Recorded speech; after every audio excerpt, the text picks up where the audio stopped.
Good evening. Welcome to our November 1st meeting. It is 6:32 and I'm calling the Northborough School Committee meeting into session. Tonight we have a hybrid meeting, so we have some virtual attendance. I'm just going to read the names that are virtually on. I took a picture so I could see them. Of course, it disappeared. I'd be happy to read the names if that would Do be you helpful. I've got right here. So- Ready? Bryce McKnight, John Bell, Rhoda Webb, Rebecca Pellegrino, and Keith Lavoy. Right? I'm missing. All right. So they are remotely participating. So when we do a vote, we will do roll call votes because Bryce is in attendance virtually. Okay. I think that's all the business I have to do. We have audience sharing first on the agenda. And just a reminder to come up and, which microphone, have a seat maybe up here? You can come and sit if you want to, okay. Nobody wants to share anything right now? No? Okay. How about you guys over there? No? Okay. Okay, so we are gonna move on since they are opting not to audience share at this time. New business, we have principal report by John Bell. All right, so I will turn it over to John Bell for the principal's report for Northborough. Good evening, everyone. Can you hear me tonight? Mm-hmm. All right, we got my computer fixed. All right, so I'm going to start with Lincoln Street. At Lincoln Street, they did their first annual pumpkin decorating contest, character decorating contest. They had over 77 participants who transformed a pumpkin into a character from their favorite book. A big thank you to Lee King, the librarian, for this creative fall festivity. Last week, they reviewed and practiced their school safety procedures. On Thursday, the discussions included the ALICE protocols and a tabletop drill. After, time was allotted for staff and students to discuss, debrief, and provide thoughtful feedback. We want to thank Officer Sullivan for being an integral part of the Safety Week and performing an original rap at their first ever school-wide Kindness in the Cave assembly. It was a huge hit. Student council elections are happening this week. Interested fifth graders are creating eye-catching posters and preparing thoughtful election speeches. Once elected, the student council will assist in many school events and assemblies. The traditional Veterans Day Assembly is next Friday, and they invite members of the VFW and any parents, grandparents, caregivers, or other family members who are veterans of the armed forces or who are currently serving in the military to attend this assembly. The PTO will provide a breakfast for the veterans, and the Polar Bears will honor the veterans and families with a huge patriotic song, or with a variety of patriotic songs. Next week, they will kick off their annual PTO Fun Run event and Scholastic Book Fair. The Fun Run will take place on November 17th at 2 o'clock, and the book fair will be staged in the lobby of Lincoln Street School throughout conferences. Both events bring joy and excitement to the school. Parent and guardian conferences are on November 9th and November 13th.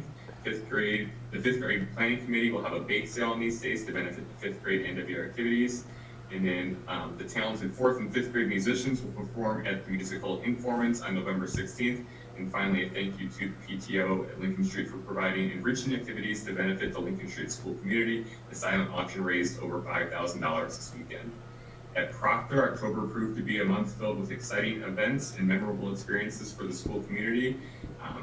Some curriculum highlights. The students are fully engaged with the new curriculum Wit and Wisdom and ELA. It's been remarkable to witness even the kindergartners participating in a Socratic seminar, demonstrating their eagerness to dive into challenging discussions. In mathematics, the school community reached an impressive 26% puzzle completion for ST Math.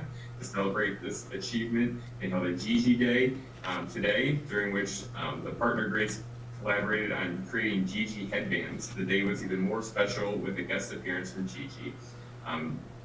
They are nearing the completion of the first unit of Second Step, focusing on bullying prevention, and they're committed to creating and maintaining a supportive and nurturing learning environment. They conducted their first ALICE drill following safety discussions with the school resource officer. Ensuring the safety and well-being of students is critical, and they continue to take proactive steps in this area. The students enjoyed a fun-filled Halloween celebration. The elementary school Halloween parade was a nice experience for all involved. Additionally, Ms. Mahoney had the opportunity to make slime with Mr. Doherty and students who didn't take part in the parade, creating unique and engaging experiences for the young learners. And the PTO sponsored a trunk or treat event that proved to be a huge hit with an excellent turnout of students and families. And it was heartwarming to see the school community come together to celebrate and create lasting memories. As they look to November, they anticipate another month filled with exciting opportunities. At Peasley, they are excited about the wonderful events and learning happening at the school. They welcomed a guest reader into the library. Students were so happy to have a member of their a family member of theirs visit the school and read a special book to the class.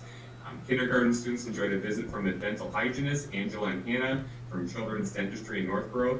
Thank you, Angela and Hannah, for modeling healthy brushing and tooth care. During the October all-school meeting, they revisited respect, the first core value of the year, and the students will continue to focus on practicing being respectful in their lives both at home and at school. And they spotlighted several students and continue to be amazed at the achievements and talents of the Peasley students. On October 20th, they held their annual fun run event raising money for enrichment, classroom supplies, and teacher appreciation. Students had a blast while raising over $3,000. And last week, they reviewed and practiced safe school readiness procedures. On Friday, the discussions included the ALICE protocols. The feedback from the staff, the Northborough Police Department, and students was all very positive.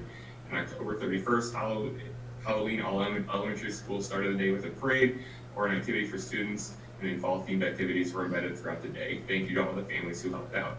At Z, we completed our annual PTO fun run last Friday. As a school, we raised over $13,000, and to celebrate, the students threw water balloons at me, and it was a fun afternoon, and we're so appreciative to have such a supportive school community. A team of teachers and administrators attended the ST Math Champions Day last Monday, October 23rd. We spent the day learning more about how this program can help our students develop their math skills. And as a school, we are on track to meet our goal for the year, and the students are using the program daily to enhance their learning. And then during morning meetings over the last month, the students have been participating in the second step anti-bullying day. And this upcoming Friday, we'll meet for a community meeting and family time. Each family will be creating a coat of arms that showcases our values of kindness and inclusion at Z. We'll also read the book Stand Tall, Molly Lou Mellon, and have a full school discussion about bullying. And finally, at Milliken, they held their parent-teacher conferences last week, and for the first time, they used parents for signups, and that went very well. They'll be implementing bullying awareness second step units for all grades in the South classes in the coming weeks. The 8th graders participated in a field trip to Balanced Adventures this week, and students were supportive of each other and had a blast. Their first ever unified bocce team has been practicing and getting ready for the Unified Bocce Jamboree, where several middle school unified bocce teams will compete. The math team came very close to second. It came in a very close second for Westboro in their first meet of the year. The team continues to prepare for their upcoming competitions. Their 6th graders will attend the overnight trip to the ecology school in Saco, Maine next week, with half the students attending Monday through Wednesday and the other half Wednesday through Friday. And they are thankful for all the staff members who are willingly leaving their homes and families to make this trip successful for their students. They have 2 fun nights scheduled for this month. On November 10th, they're holding the grade 8 fun night from 6:30 to 8:30, and on November 17th, they're holding a grade 7 fun night from 6:30 to 8:30. And on November 22nd, the half day, they will be holding the Gobble Wobble. All students will have the opportunity to walk or run the course during the day. And finally, the young musicians preparing for their December concerts, which will be held on December 12th, 13th, and 14th. And that is everything happening at the Northborough schools right now. Thank you so much. That is such exciting news. By my calculation, it sounds like 3 of the schools were brought in over $20,000 for fundraising this week. I know Milliken also is wrapping up. Well, they were wrapping it up, but they didn't hit their goals, so maybe they will extend that. I'm not sure for their fundraiser, or they'll have other things too. So, but yeah, so it's very exciting. I love Molly Lou Mellon Stand Tall book. That's one of my favorites. I used to read that to the girls all the time. It's such a great message. And my daughters enjoyed, well, my daughter enjoyed the Proctor this week too. They got to pair up with the kids for the Gigi Day. That's all they came home talking about, Gigi Day. So they were very excited by that. Anybody else have anything to say? Yeah, Lauren? So I don't know if Principal Bell can answer this, but it's about the Milliken parent-teacher conferences. I think last year there was a little snafu with scheduling. Do you know if that was resolved for this year? Yes, so I think there are a limited number of spots for parents, so several families weren't able to get a conference slot. So I think that has been corrected, and I think families, for the most part, are able to get a conference. And if not within the window, they also are working with teachers on scheduling time to meet with teachers. Yeah, I can attest personally that some particular teachers, they fill up like as soon as it dropped. I didn't realize how quick, like when they say it's coming out at 6 o'clock, like by 6:05, there's like slots are like full. So I didn't realize that. So I just individually reached out to like the guidance counselor, for example, and they were very accommodating to schedule a time. So I think other teachers were too, willing to work with families. So to Greg, I know last year there was maybe a concern because not everybody had the same chance, the same opportunity to do it. Were there any pre-conference dates that were, pre-times that were done before it was open to the general parents? So this year we used Parent Square to schedule conferences. So Principal Carb and her leadership team identified the number of slots that were available. Again, there were enough slots for parents to sign up, and if it didn't work within a schedule, as Kelly had just mentioned, they could work outside contacting the teacher. I think it's also important for parents to know that although there are specific times for parent-teacher conferences, parents can always request a meeting with teachers. It doesn't have to be just during parent-teacher conference time. And teachers will schedule times and meet with parents who have concerns or want to ask questions about a particular topic. Yeah, the meetings are legit 5 minutes. It's The quick. time. It's So quick. so sometimes people might want to schedule Talk a little bit longer? yeah, Don't maybe never not. be. It wouldn't be you. No, it wouldn't be never. me either. You think you can get me to 5 minutes? Well, I think, Greg, just in closing, I think that it shows the parent involvement with the kids and with the schools, and it's really high. I mean, some schools may have a hard time finding those slots, and our parents are so involved with their kids, and this is just another one. Kelly mentioned the parent involvement and getting the money into the schools, and so it shows how the parents are supporting the kids through the parent conferences. They're interested, and along with supporting and giving the money to the schools for the teachers for Richmond and everything. So thank you to the parents. So if this is a problem that we have, it can be solved, but thank you for being so involved. It's very appreciated. Yeah, it is our intention to look at the data from last year, how many parents signed up for conferences, and compare it to how many families signed up this year to see if it is increasing. The challenge with the middle school is that there are many students, many teachers in a limited amount of time. If we were to give the same amount of time for conferences that parents experience at the elementary level, we'd be conferencing for weeks. I could add my personal experience. I knew when it was coming out. They did send emails out beforehand saying, hey, this is when it's going to be available. It popped up on my phone, and I was fortunate enough to be right there, like, oh, there's that alert and notification, and went on. But I still had like a scribbled piece of paper, like, okay, I'm 105 over here, and I'm 110 over here, and like I'm walking around the middle school with this thing of where I was going. So it still was even a little bit stressful just because I was trying to schedule certain teachers, but it all worked. And then I will say that teachers were wonderful, not just in talking with everyone, but they were very flexible in taking someone a little bit early if they were standing there and somebody else wasn't, or taking people who maybe missed their slot but were coming later. They rearranged quite well, because 5 minutes is very short, and there was more than one, parent or couple that was running around going, we were like 20 minutes ago, can you take us? But the teachers were great about that. I definitely will share that information with Principal Carb and let her know so she can pass that along to Malk and staff. It was very positive from everything I saw.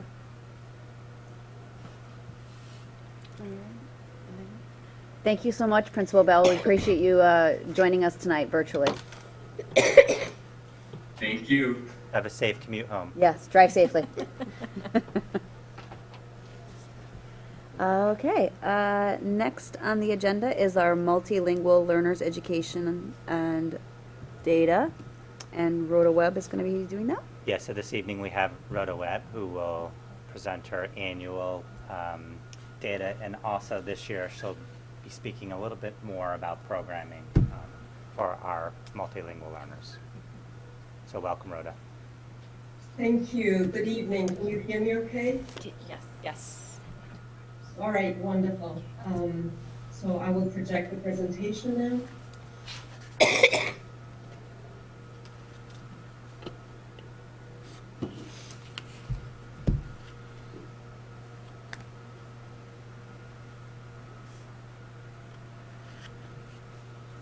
All right.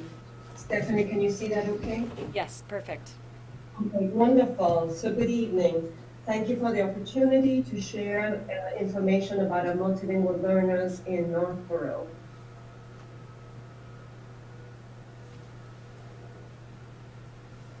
There we go. All right. So these are a few of the state regulations that we have. The programming in the whole of the United States for multilingual learners or English learners is based on federal and state laws. These are the few guidance from our Department of Education that every district has to put in place. The link that is there, Massachusetts Blueprint for L Success, has a plethora of information for our multilingual learners, and it is really robust and research-based. And the L Data Dashboard has data about last school year, not this school year yet, and I will be resorting for that for a couple of pieces of information. And of course, everything that we're doing in our district is aligned with our strategic plan, our core values. You will see throughout the presentation that I will be talking about empowering learners, equity of opportunity, and health and balanced learners. And we definitely have the portrait of graduate in mind as we are educating our students. The photos that you see tonight are going to be a combination of our summer program, which is based on financial literature and entrepreneurship, and our students learning in the classrooms this year.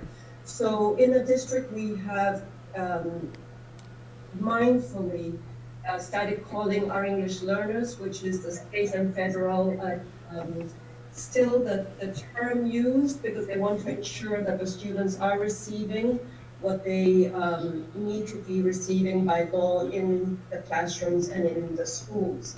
But we're referring to our students as multilingual learners to look at them from an asset base because the students come to us with their home languages, one, sometimes two or three. And the state definition for an English learner is a student whose first language is not English and who is not able to currently perform ordinary classroom work in English. The federal law definition is more involved and actually paints a clearer picture. Getting to know our students. So this is what happens when a student enrolls in our school. All families fill out a home language survey, regardless of the language that they speak. And if a student has an additional or another language in the home, the student is screened for English language proficiency in the 4 language domains, that is listening, speaking, reading, and writing, to ensure that the student has a level of academic English needed to be able to learn in our classrooms. We also have student-focused conversations with families as they know their child the best in order to understand the use of languages in their home and learn about the assets that children bring to our schools. If a student qualifies as a multilingual learner according to DESE guidelines, a placement letter is sent home, translated when needed, to inform the parents or guardians. This year, for example, 33 students qualified as multilingual learners, and it takes 2 to 4 hours to complete intake of students, but we have looked at over 100 students. The photos that you see here, you will recognize Gigi from ST Math. And I know there'll be a presentation later on this year, but it is an actual and wonderful program for our students. This is a student that is with Gigi. He's a newcomer. And so ST Math takes away language, and students are able to show us what they know in math without language being a barrier. We're going to take a look now at some detail and district trends. We look at the population analysis, race and ethnicity, our home languages, proficiency levels, and our staffing.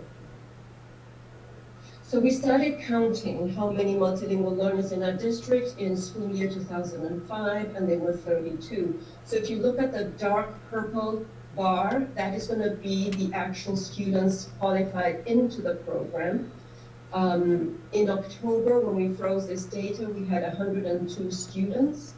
Actually, last year, when I presented, it was 96, but by the end of the school year, by March, by spring, we were at 102. Since then, students have moved out, students have moved in, we have reclassified students, and students have moved into the high school. The light purple bar are the students who we have reclassified or graduated from the program. And there are 68 students to date. We are supposed to monitor, we do monitor them for 4 years to ensure their academic growth. According to, again, looking at DESE, our multilingual learners constitute 5.3 of our overall student population in Northborough. Oops, I went too fast. This is a race and ethnicity. Again, the source is dark for L's. This last year's percentages this year are not out yet. So this is a composition of our students of race and ethnicity. These are categories that parents report on. So you can see it's going the other way, the opposite way, but African American Black is 2.4, Asian 14.3, then Hispanic 51.2, which is the majority, white 22.6, and multi-race 6%. Now, home languages. This graph I'm using elevation. I think that last year I mentioned that we were beginning to use elevation, which is a student management platform for our multilingual learners and the students who were reclassified. We've got historical data in there, and we're able to also provide graphs and store and monitor our students and store a lot of documentation. So it's different from what we've been used to looking at, but it's actually it's visual and probably easier. So you will see that our majority language is Portuguese. The number of students that are listed there is the actual students in October, followed by Spanish, 44 students, then Arabic. And you see the column here of all the other languages of our students. So followed by Chinese, Russian, Korean, Christian Creole, Telugu, Malayalam, Gujarati, Punjabi, Hindi, Ukrainian, Twi, Tamil, Vietnamese, Dari, French, Konkani, and we have added Hebrew. The wonderful thing about this is that this diversity brings such a lot of richness, both in languages and in cultures, to our schools. Our preschool continues to have well over 50% of students who have a home language in addition or other than English. And that's where we see our growth coming from our preschool. And if a family cannot read in English, the district is required by law to translate school documents and reports. And the same if for families who do not feel comfortable accessing English. In meetings, we provide interpreters for parent-teacher conferences, for special education meetings, any meetings that occur within our schools. And the majority of languages in which we are doing this is Portuguese, Spanish, Chinese, Arabic, Haitian Creole, Korean, and Russian, as well as Persian. And I'd like to I express my gratitude to Deb Young, an administrative assistant to the program, who does a tremendous job at scheduling our interpreters and translators so that our families can access their children's education. The other thing that I thought was very noteworthy is that for the first time, Northborough has reached 25% of families who report that their first language is not English. Again, this is a self-reported category. Within our department, we do report all the languages that I'm showing you here in this graph. But it is a quarter of the population, student population in Northborough, and that I think is a very noteworthy goal to have achieved. So looking at the language proficiency, again, I'm using Elevation as a source this year. And these are the language proficiency levels of our students. So if you look at the first bar, which says entering a level 1, that is a student who speaks their home language, may be literate or not literate in their home language, but for the English language, they're either beginning to learn it or they're speaking at the word level, all the way to level 6. I'm not reporting on level 6 because we no longer have any students, but that would be fully exited from the program. So, and speaking and writing in compound complex sentences, for example. The department speaks about 2 different levels, a foundational level, and that would be for the students that are true beginners to a low developing. That's called a foundational level, with a minimum of 7 hours per week. And at this point in Northborough, we have almost 53% of our multilingual learners at this level. The transitional level, which would demand less of English language development instruction, is about 3.75 hours per week. And that's the remainder of the population. What I'd like to highlight that last year when I presented at the foundational level, it was 35% of our students. Now, this is mirroring what is happening at the state level, that, and in fact, I was in a DESE conference today, a virtual conference, and the report is that all districts are seeing an increase in newcomers in their population, both in numbers and across, no matter the levels. We are considered a moderate level district, in that in totality we have more than 200 students. But we are mirroring what is being seen also at the state level.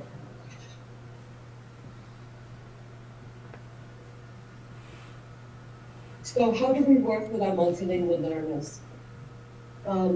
There is guidance also from the Department of Education, but our multilingual learners are not a homogeneous group, nor do they have a fixed profile. There are many factors that we take into consideration when working with our students. Their assets, first of all, their educational background, their home language, their consistency in school, their mobility, whether they come from urban or rural settings, possible trauma. There are individual factors who make them who they are, and that might impact learning challenges, possible or diagnosed disabilities, and their goals. These are some of the profiles that the Department of Education provides instructional guidance for. Newcomers, that is considered the first 6 months or a year that a student has arrived in the United States and is participating in our schools. Students with disabilities, long-term English learners if they have been in the program for more than 6 years.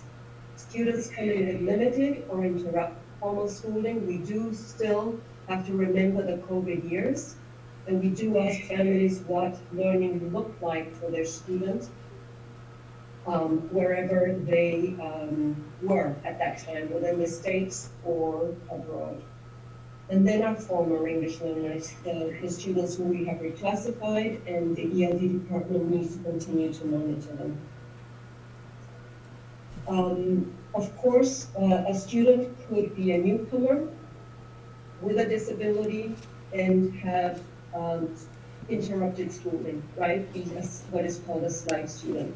So there is a combination of these different profiles, and we get to know that, and we're working collaboratively in all our schools to understand our students better and design the programming that is needed. So there are different program models, and within our district, we have what is called Sheltered English Immersion Program, and so this is a reminder of what it is, what are the components. So in order to build culturally responsive classrooms, there have to be two components according to the Department of Education. Sheltered content instruction taught by content area licensed teachers and SCI endorsed teachers if they're core content teachers. This is to give students access to grade level content, and it occurs throughout the day and is designed for maximum engagement of our students. Another required component is English as a second language or English language development. That is considered a content area taught by a licensed teacher, in which linguistic instruction is delivered through systematic, explicit, and sustained focus on language and literacy. And we build that with our frameworks, with the WIDA standards, and implementing our ESL curriculum. It has to occur for a specific amount each time of day, and it depends on the student's level of proficiency level. And all our, we have a very highly skilled staff within the ELD department, delivering instruction and collaborating with all our teachers. So Massachusetts has adopted several years back the WIDA standards. Their big ideas when they revamp them in 2020 is equity of opportunity, integration, collaboration, and a functional approach to language. We have to have an ELD curriculum, and the department takes a look at it, and it is required. It is based on also the curriculum frameworks of Massachusetts and the CASEL framework as we look at the social emotional development of our students. So this year I'm showing you a summary of a very simplistic way, but this is a unit in 3rd grade, Life in the Soil. If you might remember, I mentioned that in the last 2 years we've been able to, through grants, purchase new resources, which are far better than the resources that we were using. And you can see what happens within the ELD classroom during the school day. The focus is on the language of the content area. So in Life in the Soul, the focus is on explaining in the 4 domains, listening, speaking, reading, and writing, developing the content area vocabulary, and that doesn't mean a list of words. It means the phrases and the ways to express the content of the area, and this is science, and adverbial phrases, for example. You also see what might happen in the classroom, which is understanding life cycles and comparing life cycles of different organisms. And of course, we're paying attention to the cell competencies as well in each of our units. And here you can see students engaged in the English language development classroom with a unit which is definitely hands-on, and they have to produce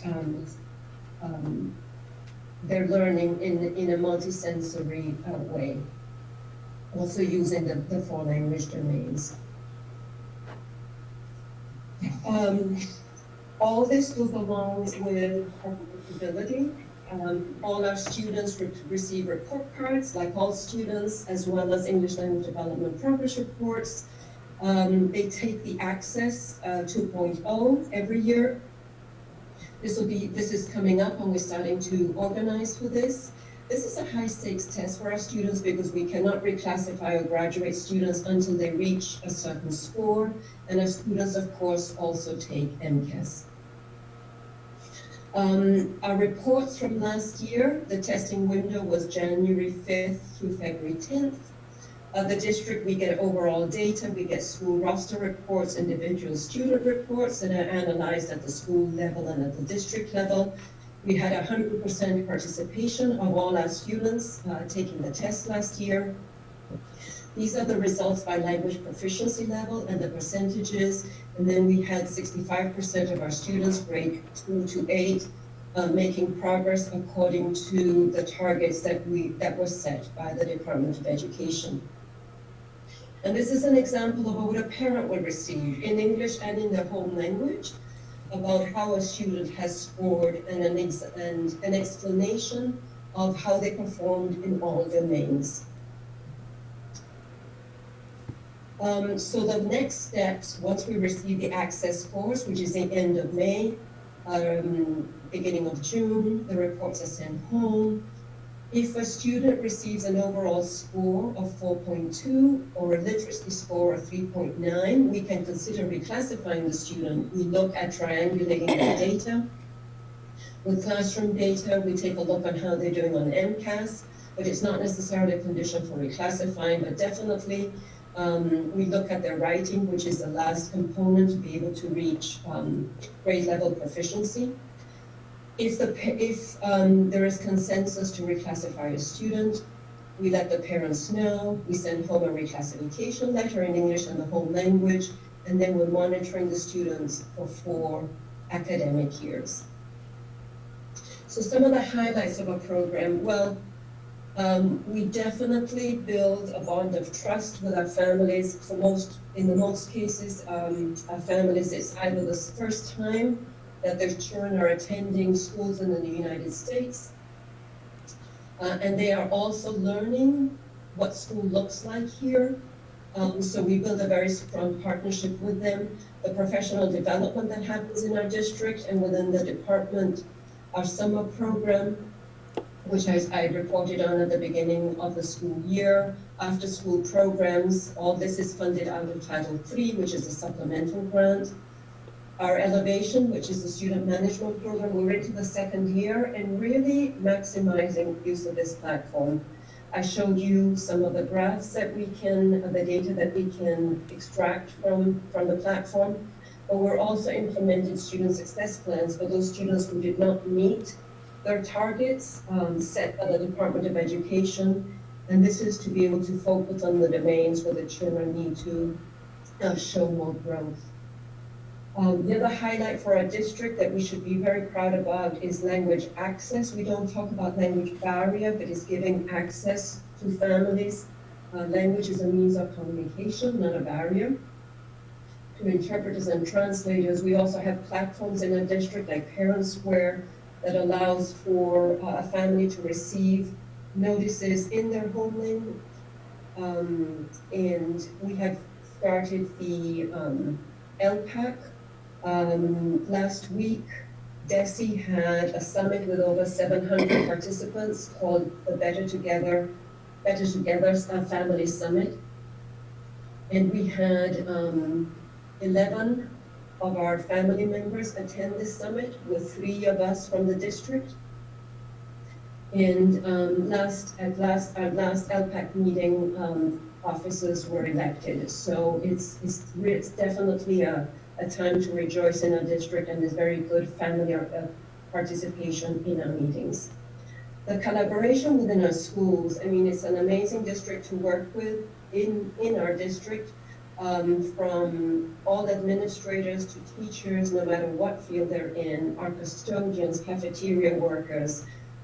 Everybody is working as a community to educate our students, no matter what the background is and where they're from. And of course, the events that we held last year, the Culture Through Music and International Night, but all this is really to be able to get to know each other, the different areas of our culture, and when we interact and we have conversations, that's when we can deepen our understanding of who we are and just grow and learn as a district as a whole. And so the last thing is just to say thank you. This is a photo from a summer program. These are all our elementary students, both Northborough and Southborough, who went to Anna Maria College so that students could visualize and see themselves in a campus.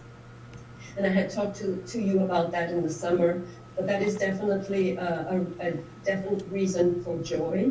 No matter what age, if it's a student's choice, they definitely belong in college or whatever their goals might be in life. So thank you for the opportunity to share tonight, and please let me know if you should have any questions.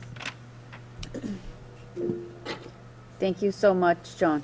I see Bryce. Did I say Joan? Hey, Rhoda. Hello. Thank you very much for the presentation. Again, I just say with immense amount of gratitude how much I appreciate the reframing of the folks that you're of service to as assets, and I just love that little twist of language. I think I've said it before, but I just love that framework for us. Thank you. I just had one quick question, and it was just about the hours assigned per week, depending on the level that the student is. Yes. And where those instructional hours take place. So are those alongside an active classroom, or are those separated out? So especially at the foundational level, when a student is learning English, those are happen within the ELD classroom. A student just doesn't actually, absorb English. You really have to be building, and our units are based on content. So it's not that the student is missing things in the classroom. So that's when, and actually the students are able to learn at a faster rate. So it's alongside the curriculum, just in an ELD classroom. Yes, at the foundational level, at the beginning levels, yes. And then gradually there's more immersion in the actual language happening in the classroom with the curriculum. That's exactly right. All students, participate in all special education, special, PE, art, music, so, Sure. yes. Sure. Yeah, I just was listening to, I can't remember where it was, but there was a debate around whether being in the classroom full-time for all of the language development was appropriate or not. And I think what I'm hearing to your point is that at that foundational level, for the growth to happen at a reasonable pace alongside peer groups, you do need to kind of bring them out and just have that be the time where they're doing that specific learning without the additional noise. Without the additional noise, I think is a very important component. Yeah. But the thing is, we are able to, for many years, we've been able to tailor to what our students need. Okay. So, but that's the beauty of our district, that we know our students so well that yes, we're implementing what the department says, but then how we do that, we're tailoring it to exactly what our students spend most of the day with their peers. But we are very mindful that they're receiving exactly what they need, because we know that they will do much better in the long run. Great. Thank you. You're welcome. Thanks, Bryce. Lauren? Thanks, Rhoda. I had a question about how the ELD teachers and the classroom teachers work together to support the EL students to make sure that they're supported when they're not in the ELD classroom. Yes, thank you for that question. So there is great collaboration between them. They're, integral parts of the school environment, and they're constantly talking about our students. So some have scheduled meetings, but there is, there is collaboration with them, either in scheduled meetings or informally on how the students are doing. Besides, at the beginning of the school year, the ELD staffs meet with either classroom or subject area teachers to give a profile and an explanation of the children, so that the teachers know who their students are before they start teaching. Rhoda, can I add something to that? It's not directly about planning for class, but I think it's a real testament to our ELD faculty members that many of them are also members of the leadership teams at each school. So each school has teacher leaders, and we have ELD faculty members, and I think that who are on those leadership teams for many of our schools, and I think that says a lot about how integrated the program is and how integral they are to the workings of the school. It is not like an isolated kind of program in any respect.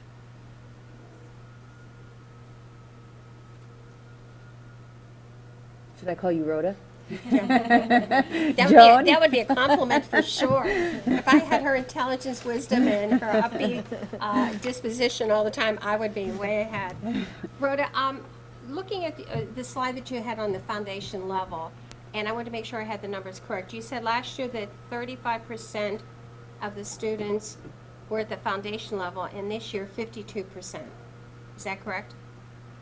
Yes, So- that's correct. Yes. Okay, so when we have that number of students, that increase, that means that the teachers that we have that are certified and have the certification of SEI is very important. So, and if you could just enlighten how teachers can get that SEI endorsement, and do the undergraduate students in the education field, do they get that now as one of their courses, so when they graduate and after they pass the teacher's test, they'd have their teacher certification along with a certification on their professional record that says they're SEI endorsed? Yes, so I want to make sure that I'm addressing everything you're saying. So all our teachers in Northborough are SEI endorsed. Perfect. And teachers now are graduating from teaching programs with the endorsement, which is a wonderful thing because we all remember the years when we were scheduling all those courses.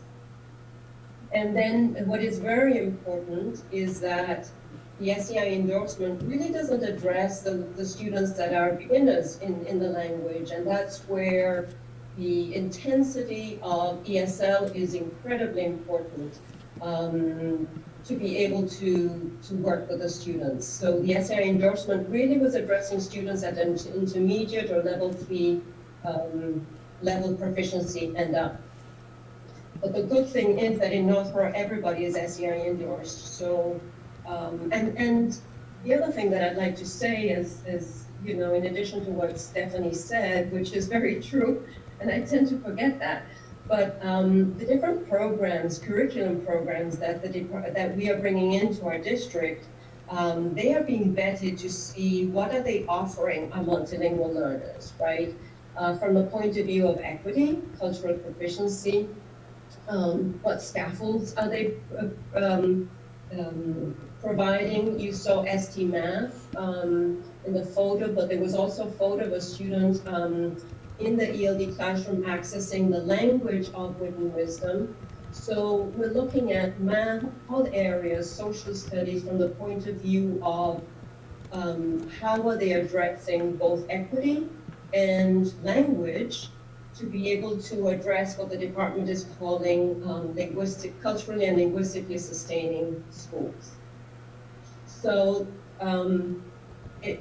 as you know, it's a topic of fascination for us.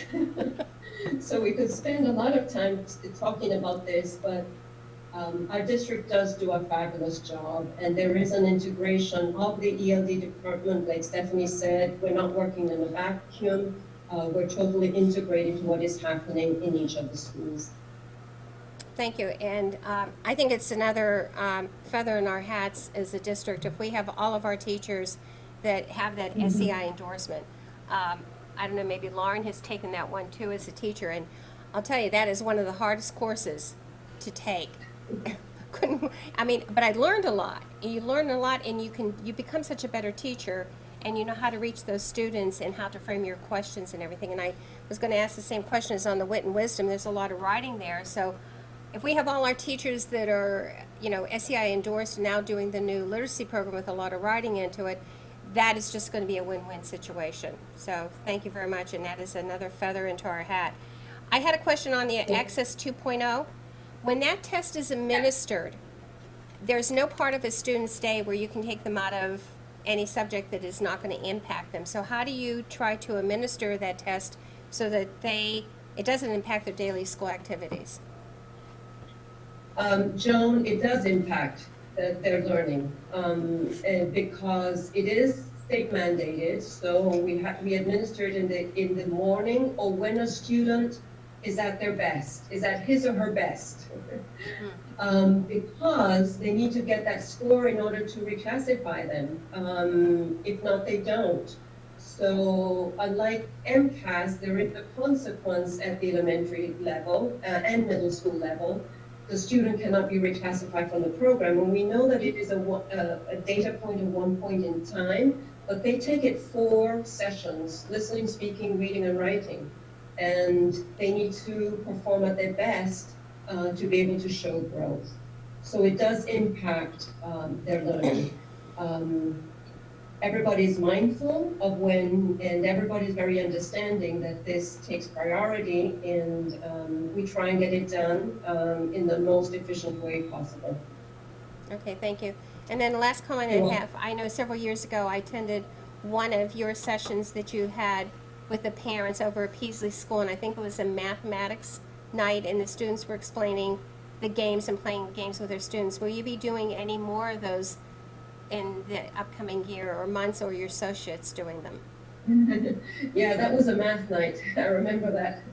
That was pre-COVID. So definitely, you know, we look at any opportunity to be able to have our families back in schools and have them participate. Yes. It was a very exciting evening, very much so. Thank you. Just through the chair. You're welcome. Yep. Could I just make, first of all, I want to thank Rhoda for her leadership. So any chance I get, we are very fortunate to have her leadership during her tenure. Rhoda will be retiring at the end of this academic year. So No. we are working Not allowing internally it. on a transition plan. And the second comment I have is numbers only tell part of the story. So when you look at the graphs that Rhoda presented, and from an increase from 2004 to 2005 to today, if you look back the past 5 years, it looks like there has been a decline in the number of multilingual learners in our district. And I think that if we look at the data in aggregate, it only tells one story. What I think is really important for the committee to look at is the levels, the number of students who are at the foundational level and require 7.5 hours a week of instruction. So as we look at the budget and we begin the budget process, that is something we'll be looking at very closely to make sure we have the ELD staff across our elementary schools and middle schools to support that level of foundational instruction that will take place. Because 103, about 53% of those students at the foundational level is very different than 103 with 75% at the transitional level. So I just think that's important to just note and pay attention to as we begin the budget process, and Rhoda will be advocating for the department. Great. Bryce, Kristen has her hand up, so I'm just going to call on Kristen first. Rhoda, thank you for that informative presentation. Your passion and caring for your students really shows through as you were presenting the information. Following Greg's comment, I actually have a question about one of the graphs. Most of my questions were all answered, but the one that I was wondering about, the number of students that had moved out of the program. You had a graph with the dark purple versus light purple, where over time, I think it showed us who was moving out of the program. It seemed like about midway through the graph, it jumped substantially and then stayed fairly high at the number of students who were moving out of the program. I was wondering if there was any reason for that you thought, or something that might have contributed to that. I missed the last part of your question. Oh, sure, sorry. Do you want me to repeat the question? Sure. So Rhoda, the graph of the numbers, the number of Yes. Reclassified students, Yes. it looks like we had a period of time where that increased significantly and has stayed pretty constant. I think the question is, what can we attribute that to?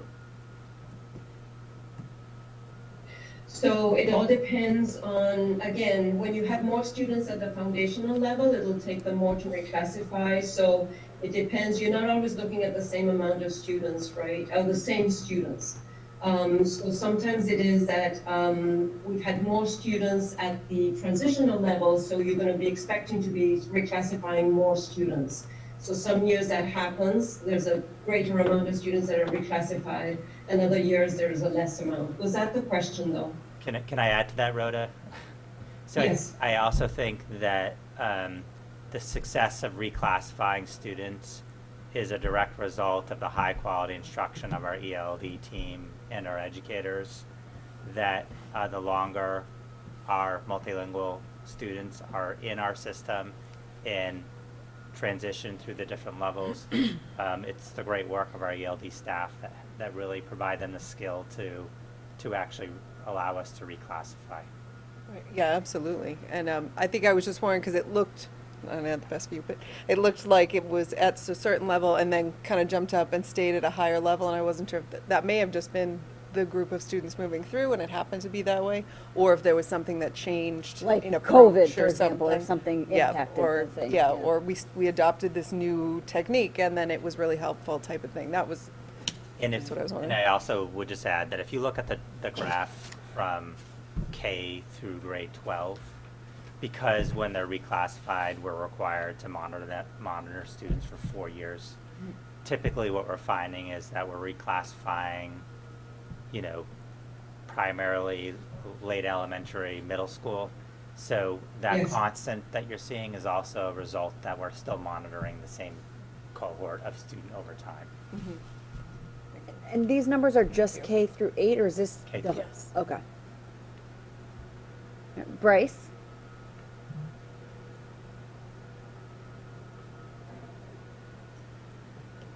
I was just gonna make kind of a silly joke that I wish we had to vote on whether Rhoda could retire. And then I'd vote you. Bryce, I'll make the motion. Yeah. But with that being said, Greg, I do think it would be wonderful, given Rhoda's influence on the community, if we did have some,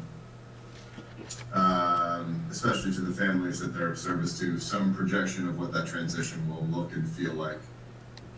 Absolutely. Do you want me to speak to it now? If you're ready Yeah, to, I you're think welcome to. But I just meant more kind of as Yeah. we get towards the end of the year and that becomes a reality, how are we letting communities know that they will have continuity in the Yeah. service and continuity and, So I'll just speak very briefly around where we're at right now. So Rhoda has been an integral part of, making sure we have transitions. We're a complicated district with, 3 school systems basically, and it takes a special person to kind of lead across those 3. So we have posted for Rhoda's position. We hope to have a person on board in Rhoda's position early January, with the idea that that person will then have from January to the end of June to work very closely with Rhoda to make sure that that person understands our district, understands the program, gets to build relationships with the ELD staff, and can continue Rhoda's great work.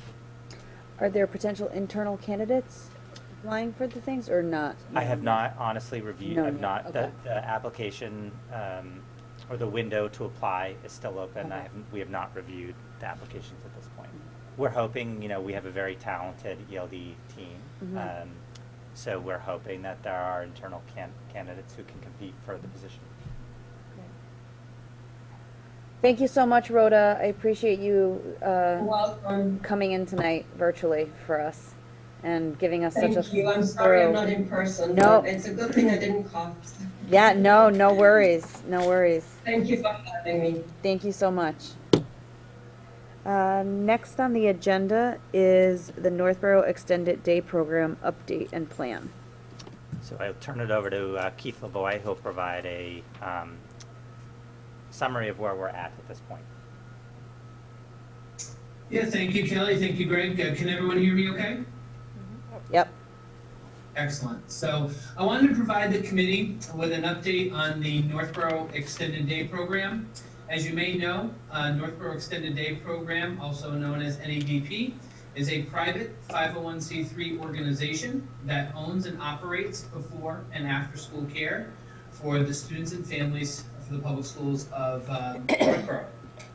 In order for NEDP to function in our schools, the district is obligated to conduct a request for proposal or RFP procurement process every 3 years. This process creates an equal opportunity for all bidders, including NEDP.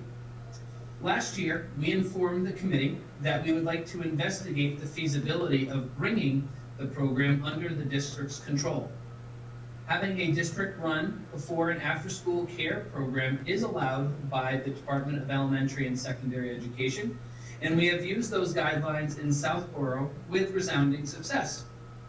So to prepare the feasibility, we have been working collaboratively for a few months with the administration of NEDP to learn more about their operation and how it would integrate into our systems. Specifically, we have reviewed financial transactions and HR-related topics. They have been extremely supportive of that work, and we have learned a great deal. To continue that preparation, we would like to extend the NEDP lease agreement for another year, which will carry it through June of 2025. We plan to complete the feasibility report this spring, and which will include a recommendation to the committee. And we do look forward to continuing our investigation. Like I said earlier, it has been a pleasure to learn more about how NEDP operates, and we'll be sharing more in the spring of '24. And with that, I would gladly answer any questions you might have, or Greg and I can tag team those. Great, thank you so much. Are there a lot of neighboring towns that do their own, or do we not know? It's really a mix. I would say, Greg, from our investigation over the years, especially when we were working in Southborough, there is a mixture of district-owned and privately run before and after-school programs. I think one thing that we did learn is that procurement process can be quite involved and doesn't necessarily yield a better result. So what I can say is that we've have had the Southborough Extended Day program under the district's control for just over, I think, 14, 16 months now. And we have learned a great deal, and a lot of that has informed us well of asking the right questions of NEDP.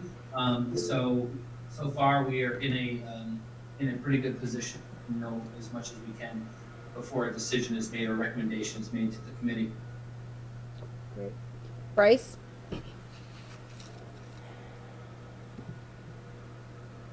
Thank you, Kelly. Yeah, Keith, I'm just wondering, given the success that you've had in Southborough, clearly the decision mechanisms that went into that, why delay the decision or why wait for more inbound information from Northborough? I love NEDP. My kids are there. It's wonderful. I'm just curious, like, what more do you need to know? Keith, do you Greg, want do to you want to start and I'll finish? Yeah, I mean, I think some of it is capacity, Bryce. So when we look at taking on Southborough Extended Day program, it is actually an additional workload on many of our central office departments, from finance to HR.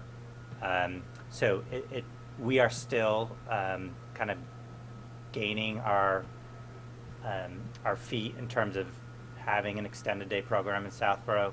We feel another year would also allow us to really think about what we need at the central office level to be able to support another program. I think that the reason why, we believe that the district should be running programs for our students is that the procurement process really doesn't, isn't designed to think about people. It's really designed to think about, procurement of goods and services. We do think that having an extended day program operated by the district, we can bear a lot of resources that other outside organizations can't. And the other thing that we do believe is that we've been able to add value with district resources. We've also been able to control costs. So we haven't had to raise fees as a result of the district operating the extended day program in Southborough. and we believe that over the next several years, we won't need to increase tuition for families. So all of the benefits are really leaning toward operating an extended day program by the district. However, we need time to really think about, as a central office team, what do we need in terms of staffing to support another extended day program. Okay. And our vote to extend the contract for one more year is still within the parameters of your need for an RFP? Yeah, so we are going to extend the license agreement that we have for one additional year. License agreements are not used for long periods of time. It's really for short incremental periods of time.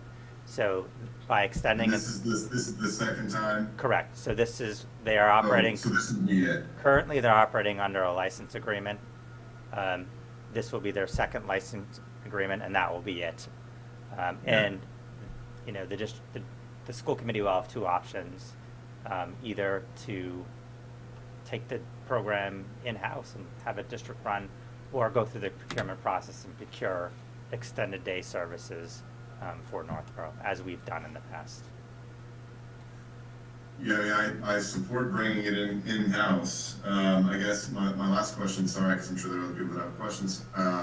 Is this a closed circuit in the sense, like, yeah, food service department, is this, I know you're talking about needing to kind of find some more heavy lifting at the central office, but all of that would be accounted for against the revenue stream of. Correct. So it's Right, it's not another budget line item for us that we're potentially subsidized. It's a self-sustaining program, self-funded program, so it does not impact the operational budget.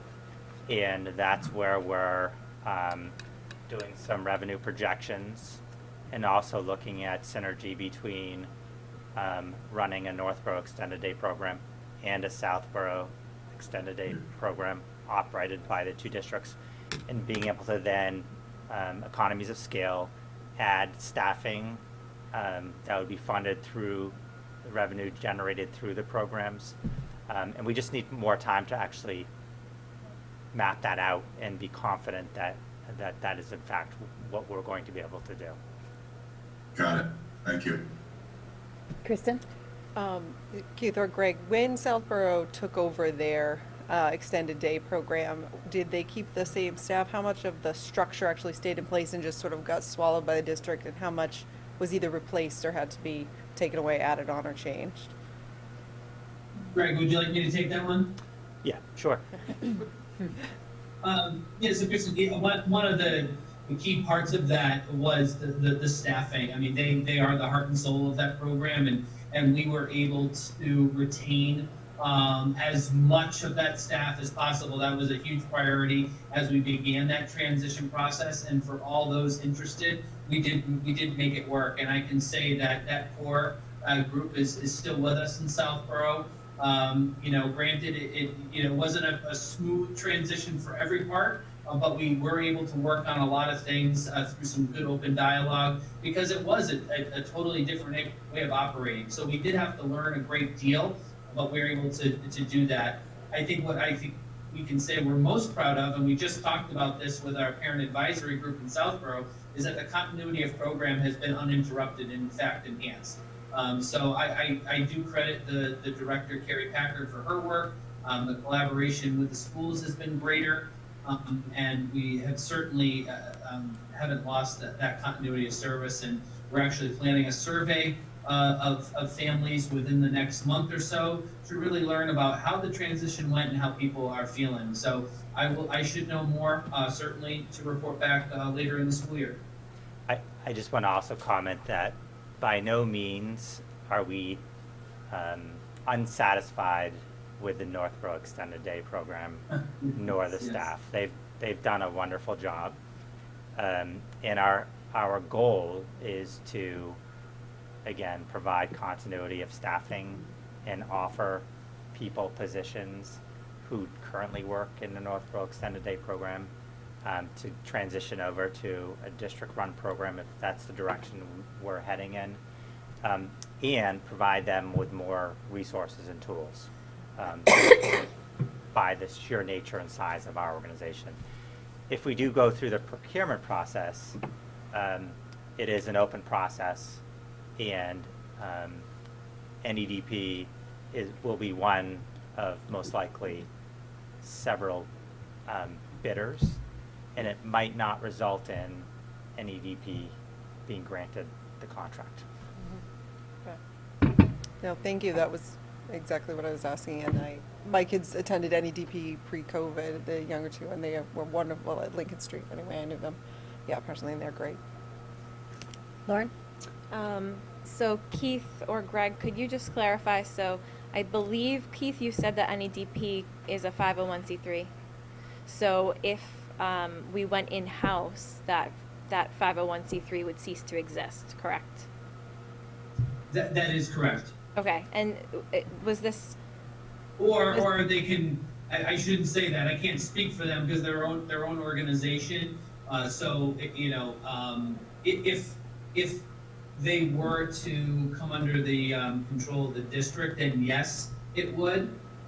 Or they could run a separate program in another way and not dissolve. So yeah, it's something that's open to them, but obviously it would probably be considered very strongly. okay, thank you. Joan? Keith or Greg, because the Northborough Extended Day Program is in its own entity, do they carry their own certificate of insurance? So They do. They do.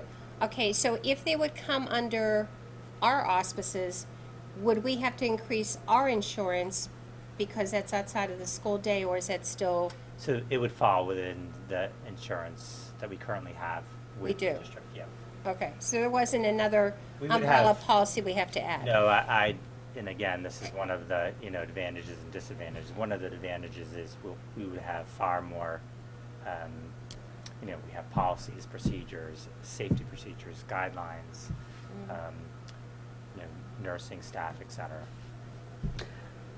And how many students do we have? Becky, do you want to add? She was nodding. I was in complete agreement with what you said, Greg, so. And Well, how- I'm glad you didn't have to correct me publicly. Usually privately, you have to correct me. as well. And how many students do we have in the extended day program? I know it varies probably month to month, but on the average? You know what, Joan, I don't have the numbers in front of me. I know that they're very healthy. At times, they do have a waiting list, but they do work hard to control that as best they can. So, my sense is, they are near capacity for most days of the week. Okay, thank you. I think Joan was looking at my paper because I put insurance on it because that was my question. But it was kind of that question, but and a Okay. little twist to it. So would we provide them health insurance? These people would then become districts of the employee that Correct. They would aren't, be right? So employees then they of the would get district and that therefore would opportunity. get the benefits of Okay. of being an employee, and if they met the threshold to receive benefits, they would. Great. Do we need Becky? to vote on this? Or? Yeah, go ahead, Becky. Just to clarify though, Kelly, Yeah. so what we've done in Southborough is that funding has not come off of the town's budget, it's actually come through the revolving account, so it is self-sustaining. Okay, that's what I was saying. So it wouldn't impact, even though they are getting the insurance No, and so the employees, town would but it's not still see coming any out of their percent budget. insurance. It would be- okay. Exactly. Great.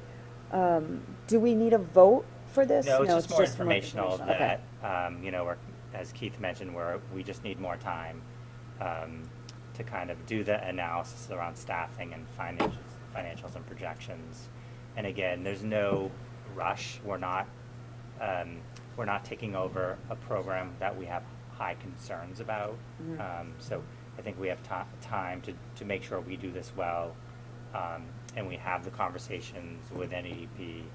We have conversations with the NEDP board, and just take our time doing this.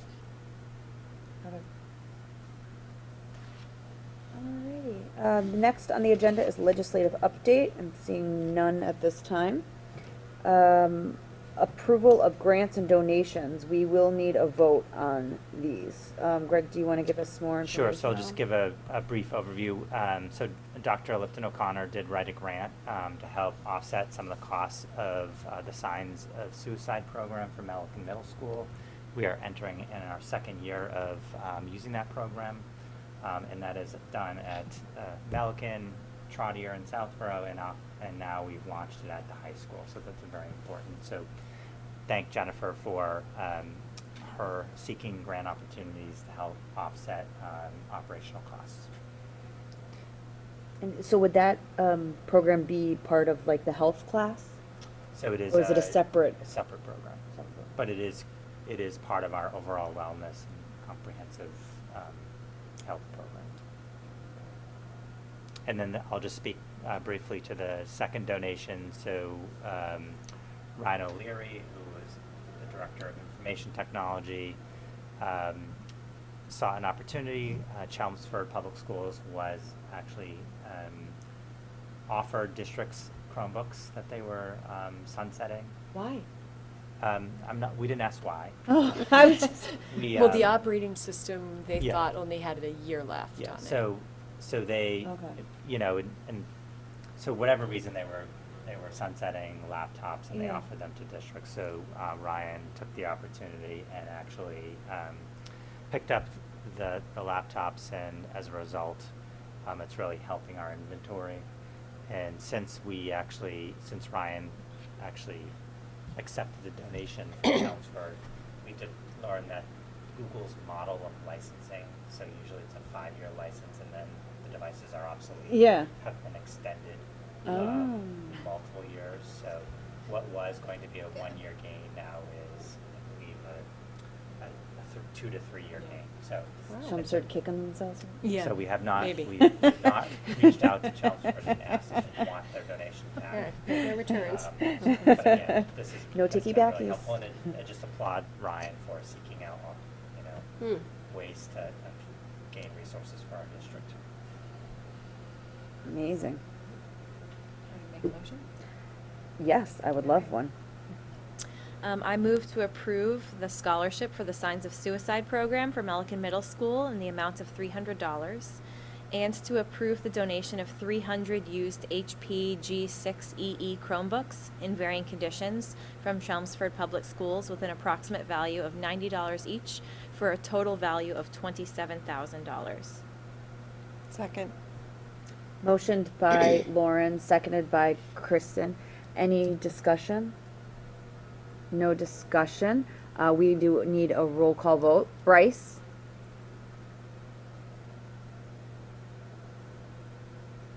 Yes. Thank you. Kristen? Yes. Lauren? Yes. Joan? Yes. And myself as a yes. Thank you to everybody who did the work in researching both of these grants and bringing these benefits to our district. So appreciation, much appreciation. Old business, elections and school buildings. I'm sure nobody in the audience is interested in this topic. So in your packet, I did include a letter that I submitted to the select board on behalf of the school committee. I think if we look at historically elections in schools, I think the town has done a nice job moving from having many precincts in each of the elementary schools and having many schools be impacted by voting to consolidating to voting at Melican Middle School.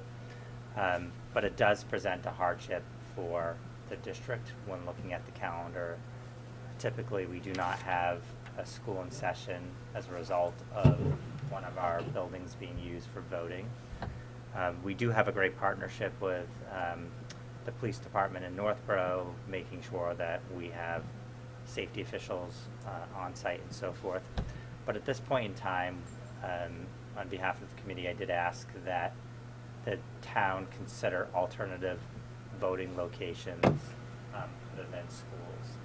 I think in the day and age of school safety and what's happening, I think that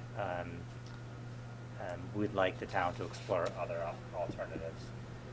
We did hear from the select board chair, Mitch Cohen, that I believe there have been some internal conversations happening, but we don't have any updates from the select board on its position or the direction it will be heading in, so. Joan? What would be the latest date that you would like a decision or some communication saying that it would be changed in town so that we could get, it doesn't, I think it would be the state that has to draw it. I mean. The state? Yeah, I mean, I think us, if they tell us the day before it's not gonna be in it, I think we would be like, okay. Yeah, I mean, I think no, that, well, I meant because we have I to think work on a this- school calendar, right? Correct. So I We have think to vote it state, in, yeah. so. I think that, I think there obviously is a process to identify voting sites, and that does involve working with the state level. And I think the other piece is communication. So if you change a precinct or a voting location, there's also a marketing campaign that needs to take place. So, I mean, we would like to know, I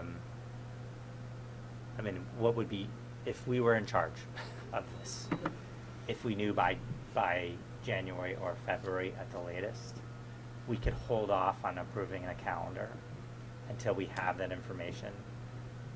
What we'd like to do is, as a school district, we would like to be able to hold school during elections and when the voting sites are not school related. We are looking at trying to navigate a complicated school calendar as it is, and this would really help us with some flexibility. So prior to this year, I didn't have any specific firsthand knowledge of what pickup and drop off at Melican was like. I did come to Melican to vote, but it was usually during hours that wasn't that. I know Joan experienced it firsthand last year. She saw how chaotic it was, and she was like fearful for the kids' lives and things. So just the process of them coming through and leaving, and it's yeah. I would say it was hectic, but the administration here at the middle school handled it very well. Yeah. Because you had the people campaigning on either side of the entrance, you had voters coming in, you had walkers coming in, you had parents coming in, you had buses. And it's not like Lincoln where you can have two segregated ways coming in.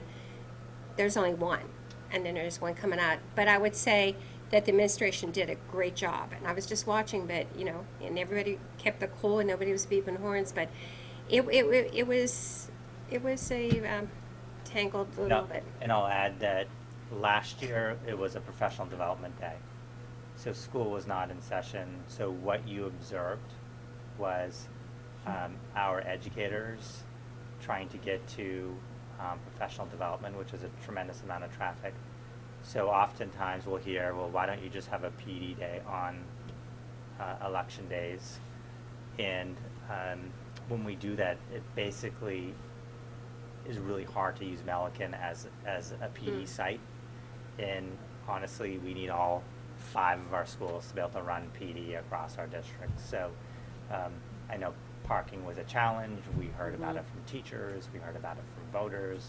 And I agree. I think Melican does do an amazing job but they're not in the business of managing traffic either.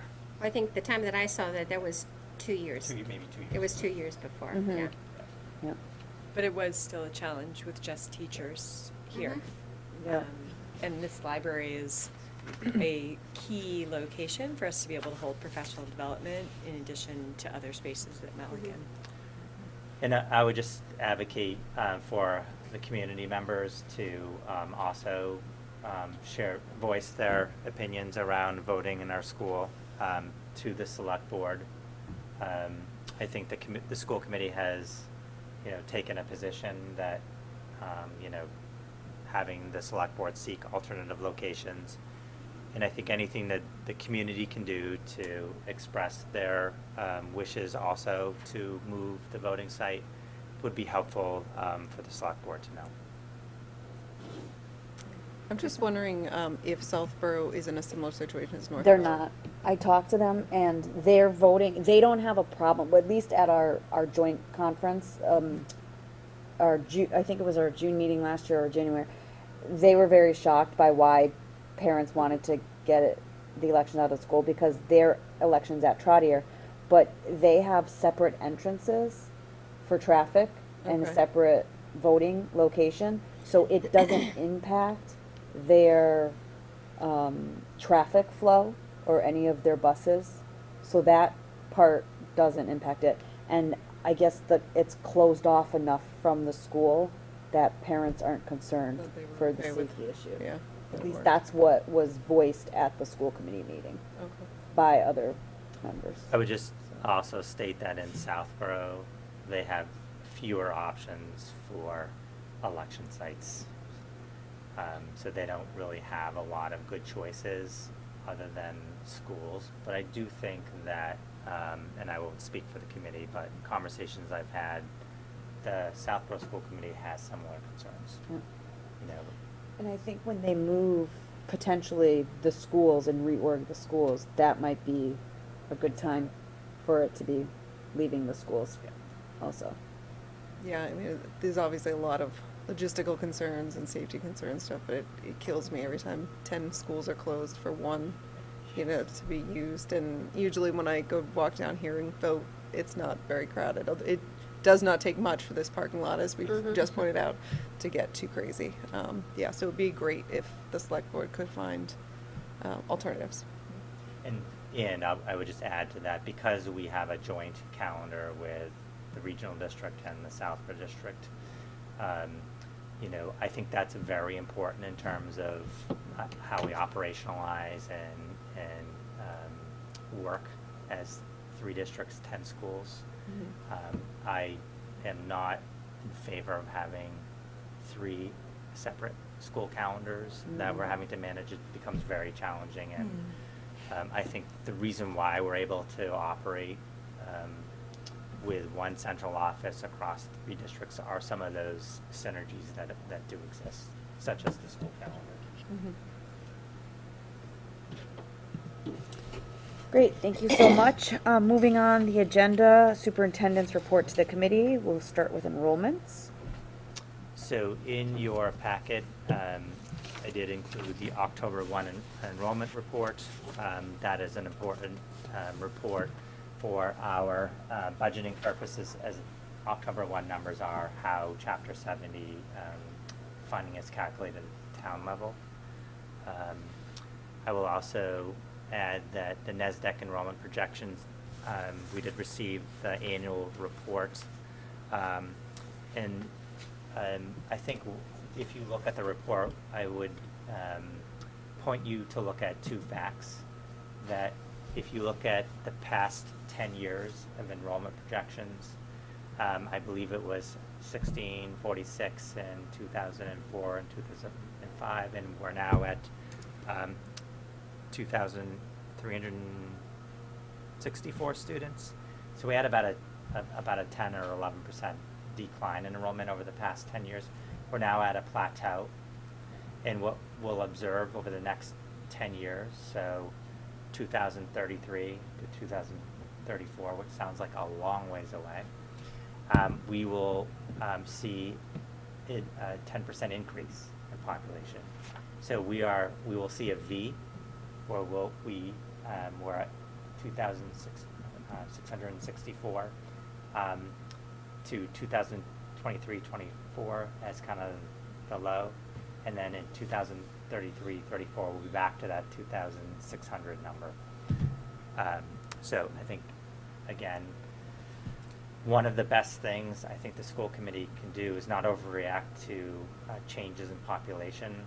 That when we have declines in enrollment, it's an opportunity to actually reduce class size and also retain our investment in our teachers, so that when we do see shifts in the other direction, we're well staffed for those shifts. I do have to say, I like the addition of the enrollments of all the schools. I noticed this in the Southborough one. I didn't know if they always had that in or not, but I was looking at it and I saw it in theirs and I was like, oh, I want that for ours. And I was going to ask for it, and then I saw it, I was like, oh, maybe this is what we're always gonna get. But I like to see the numbers, of all the 3 districts. I thought that was very helpful to see. And we are seeing a similar trend at Algonquin where they are plateauing. They've seen declined enrollment as was projected. And again, this year we're seeing kind of that plateau, and then in subsequent years we will see an increase in enrollment at Algonquin. Kristen? So the highlighted areas are just based on class size, right? That's where we've got, Caps. say, 2 classes and we're at, I'm wondering if we can get information on how that fits in space-wise. Like, for example, well, like 4 of the grades, I think it's 4, there's 3 schools out of 4 are yellow, right? They're at capacity. So if we needed to add something, where is their actual physical space? Or are we at a position where there's not physical space, we need, temporary classrooms or something like that, or where that line is? It would be great just to be able to see that. And sort of related question, how much of this, if anything, gets shared with, like the select board or other areas in town where they're looking at development, right? They're looking at, we're gonna build a new apartment complex over here, which would obviously directly impact the schools and what kind of space you guys have. So the first question you asked was around space and what's our ceiling of capacity.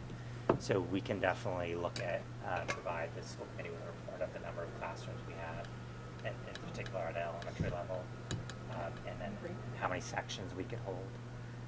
I will share that we do have space to add sections, but not unlimited. So we can get that data to you so you can see it. And I would say that as long as we don't peak in enrollment across all grade levels, we have space to accommodate, and we have accommodated over the past 5 to 10 years. In terms of future enrollment projections, so NESDEC does not look at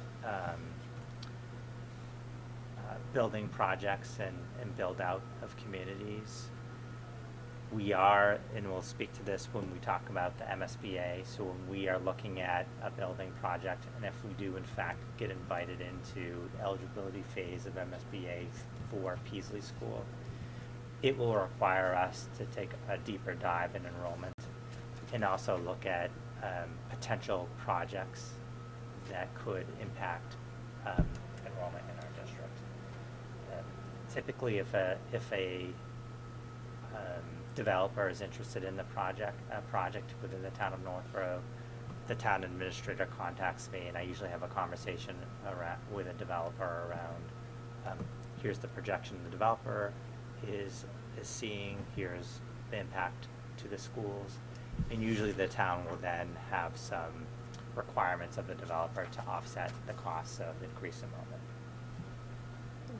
If it'd be great to have that report on capacity, and if be highlighted like where, okay, we can fit another section, but we have to give up the art room, music, right? Like I've seen some of the elementary schools.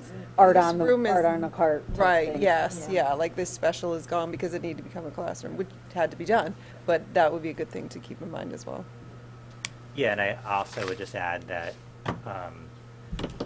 we are still redistricting students away from their neighborhood schools as a result of enrollment. So we have many students who are attending their non-neighborhood school as a result. So when there's a development, it's usually in a neighborhood school, a geographic zone, and also strains our neighborhood school model, which then impacts all the other 3 elementary schools as well, because we don't have the capacity to fit 50 new students as a result of a building project in one elementary school. So we will do we will create some reports for you to kind of look at what our ceiling is, and we can do some scenarios, like what if there was a apartment complex with 30 new families and students, what would that do to a neighborhood school, and what would it look like as those enrollments filtered across the other elementary schools? Lauren? So I think one thing that would be helpful too is with the MBTA housing mandate, Adjacent, yes. thinking about, you know, how that would or could impact our community and our schools, and whether you have any information about at the town level, if they've been discussing anything and where that housing might go.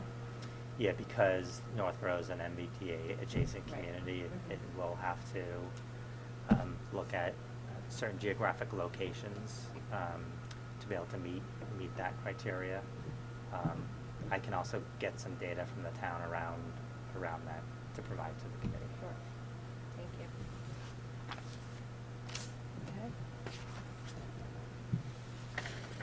Do you want to speak more about the NASDAQ enrollment? No, I mean, I think that the NASDAQ enrollment's really,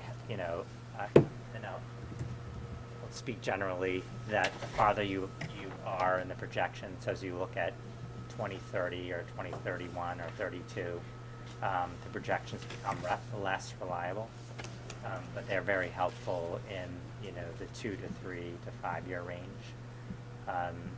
And I will share that in Southborough, we also contracted with a demographer other than NASDAQ, who actually we had the demographer do a parallel process to make sure we could confirm enrollment projections. What that demographer was able to do, the methodology was a bit different. They were actually able to look at population growth rate and also turnover of homes, and include also birth rates. So there was, I think, a little bit more sophisticated methodology than NASDAQ was using, and it was great to have another report to triangulate NASDAQ data with another demographer. So that might be something the committee may want to consider. But I would share that we probably should wait to see if we're invited into the eligibility phase for PEASLey before we do anything. Did they meet in October? So, no, Was it we October should, or December? I feel like. we should know end of November, beginning of December if we're invited in. No communication is not good news because that means we're waiting for a letter in the mail stating that we were not invited in and encouraging us to resubmit the statement next year. So we're keeping our fingers crossed. Monthly general fund expenditure report. Guessing Becky's gonna come on for that? Yes, hi, Kelly and everyone. So we just wanted to let the community know that the Northborough operational budget continues to hold steady.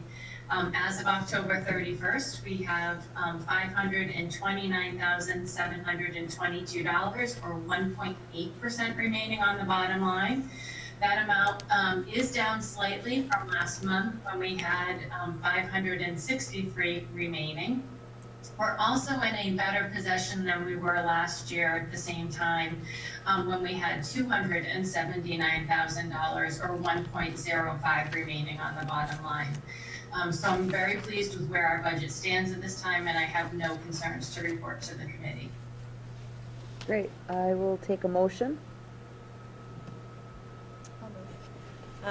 I move to approve until audited, the Northborough Public School District FY 2024 budget monthly general fund expenditure report as of October 31st, 2023. Second. Motioned by, what's that? Yes, I said at the beginning. Oh, you did? Yes, Okay. you did. Motioned by Lauren, seconded by Bryce. Any discussion? Seeing none, it'll be a roll call vote. Bryce? Yes. Kristen? Yes. Lauren? Yes. Joan? Yes. Myself is a yes. Passes unanimously. Thank you. Thank you, Becky, for all your hard work on this. Thank you. Moving on to the draft of the capital plan. So the Northborough Capital Planning Subcommittee did meet, and in attendance was Keith Lavoy and also Bud Richardson, who is the facilities manager for Northborough, and both Keith and Bud reviewed a draft plan and sought input and feedback from the subcommittee members who are in attendance. So Keith will provide a high-level overview, and we'll continue the conversation around the plan for FY25 through FY30, I believe. That is correct, Greg, thank you. Yeah, I do want to thank Bud. Certainly his work on this is extraordinary, and making sure that we're crossing our Ts and dotting the Is, and the subcommittee was also very helpful with comments and questions of how we navigate and present this draft to you. The items that are included in your packet are unchanged with what I'll be sharing this evening. Two things I wanted to mention is that due to our advocacy through the capital plan process, we were able to take care of the two large items that were on our capital plan last year, which included the Proctor roof, which is reportedly doing quite well, and we're about 90% complete with that project, as well as the Z back entry. We were able to complete that project and now is in full ADA compliance. So by the support of the committee and the town of Northborough, we were able to take those two items off of our capital plan. As we look to FY25 through FY30, many of the items have been rolled over from prior plans. The three that I wanted to identify as new is an asbestos encapsulation at the Peasley School, which we do estimate at being $30,000. The other item is for the Milliken Middle School, which would require a domestic hot water valve system upgrade. And that would also be estimated at around $35,000, and some security camera upgrades at the Lincoln Street School. So we did identify those as priorities moving forward in FY25, and are working with a variety of vendors to understand those projects more completely if we are able to move forward. So the project as the plan as a whole does encapsulate a lot of things. It does envision some long-term work that's definitely needed at the Peasley School. We are, like Greg mentioned, we will mention a little bit more later about MSBA and where we are in that process, but certainly a lot of those items are incorporated here, and it's probably right to do so because that would be something we would want to target with that project. So I'd be happy to answer any questions or anything you might have seen in your packet. Or Greg, I don't know if you want to add a comment or two. No, I think that was great, Keith. Thanks. My question is the Lincoln Street Elementary School camera system upgrade. The school was just renovated not too long ago. Did something fail? Is that why, or is it something? Well, when the system was, when the Lincoln Street School was built, we did not have some of the integration that we currently have with some of our other buildings. And that's something we want to be able to capitalize on with that. We are having some, basic issues with the cameras. They do function, but they're not doing some of the things we'd really like them to do. Unfortunately, I can't go into a tremendous amount of detail on that. Yeah, and security reasons, would be yes. happy to share Yep. more in a different way. Keith, I'll just add too that although Lincoln came online in, I believe, 2014, 15, it was designed much earlier. So if we think about the design work and all the components, the security system is proprietary. So integration is not all that easy, and it's also now about 10 years old, which doesn't sound like that old, but in terms of technology, it is becoming obsolete. So that is also one of the reasons why we're looking at an upgrade. And then would there be grants? Did we just got a? Yeah. So. Did not. So Keith did secure a grant, and we are replacing in our schools the security cameras and the door entry systems. Okay. So that is the priority. But we are also seeking other alternative funds and grants to be able to upgrade our security system. Keith is also investigating kind of a unique way to outfit all of our schools with the security that we think are important for our schools to have, and is in the infancy of conversations with a particular company who has a kind of a unique model to make it more affordable for districts to accomplish its goals.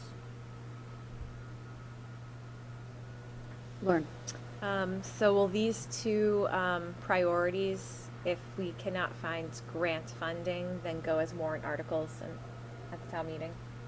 Yeah, so the next step really is once,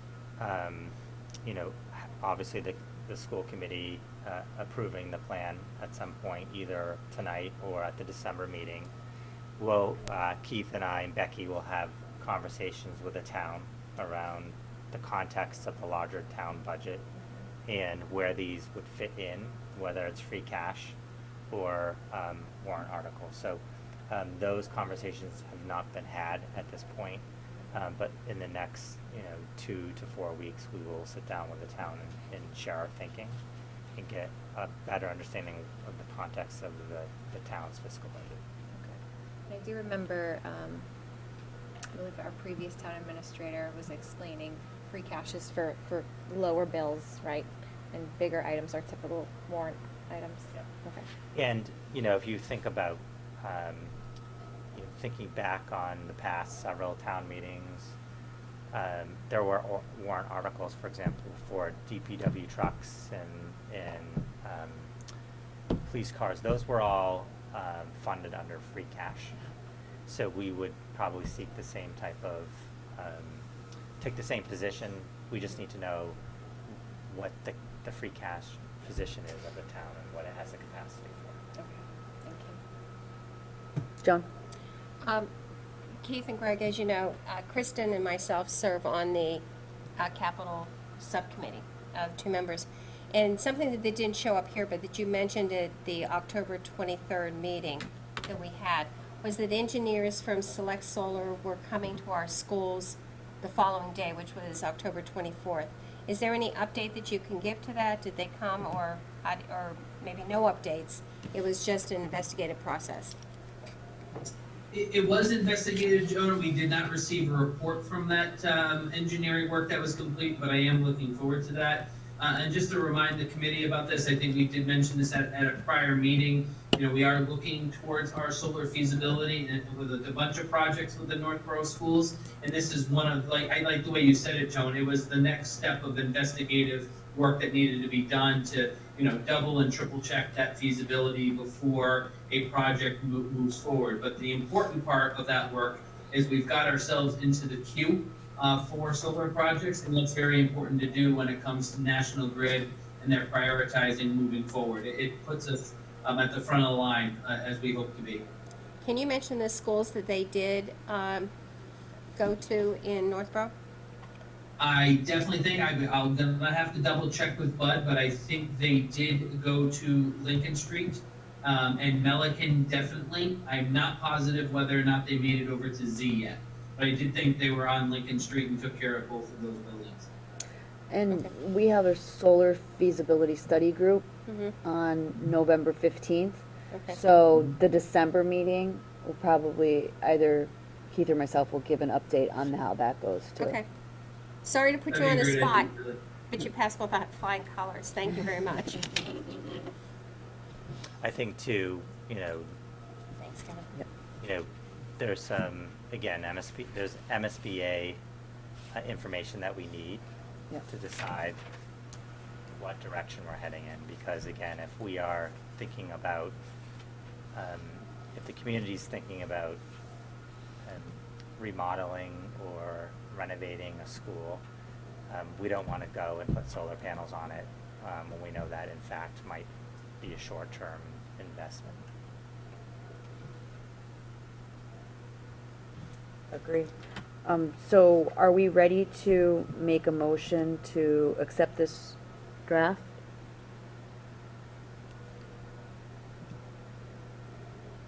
Sure. I can accept it. I move to accept the, sorry, I just want the correct wording.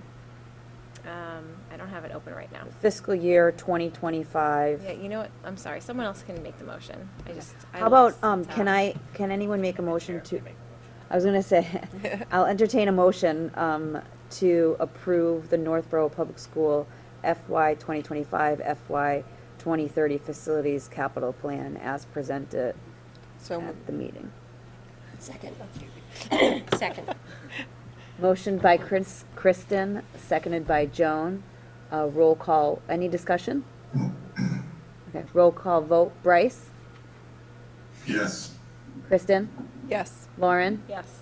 Joan, Yes. myself is a yes. So it's approved. All right. We did speak about MSBA. So again, we're waiting for information, news from MSBA, whether it is going to accept the town of Northborough into its eligibility phase. I'll just state that it's no commitment from MSBA to the district if we are invited, and it's not a commitment from the district to MSBA. It just continues the process of thinking about what we need to do to move forward. I will also add that MSBA did pause its accelerated repair program last year, which we were using to pursue cost offsets for roofs at Proctor, Z, and I believe those were our two primary statements of interest. That's correct.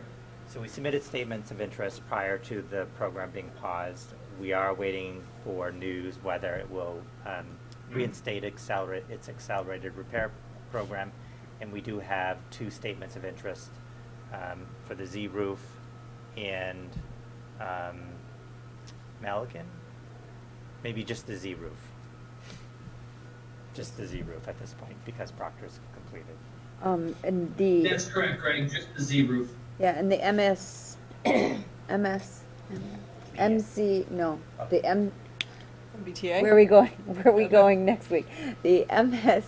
MASC conference for the delegation voting thing. That is one of the things, resolutions is about pushing the state to reinstate that and increase the budget for that, so. So hopefully we'll have positive news to share at the December meeting. That'll be exciting. So also in the superintendent, in the packet is the FY25 budget priorities. So as a Northborough leadership team, we did review the budget priorities and the recommendations from the school committee. There was one recommended edit, which is, I believe, under math interventionist to math specialists. But other than that, there was strong alignment with the school committee's budget priorities and the strategic plan and the Northborough principal and leadership team's priorities. I will comment that the strings program, we did receive a letter from a citizen about the strings program, about their interest in that too. So it is showing that there's community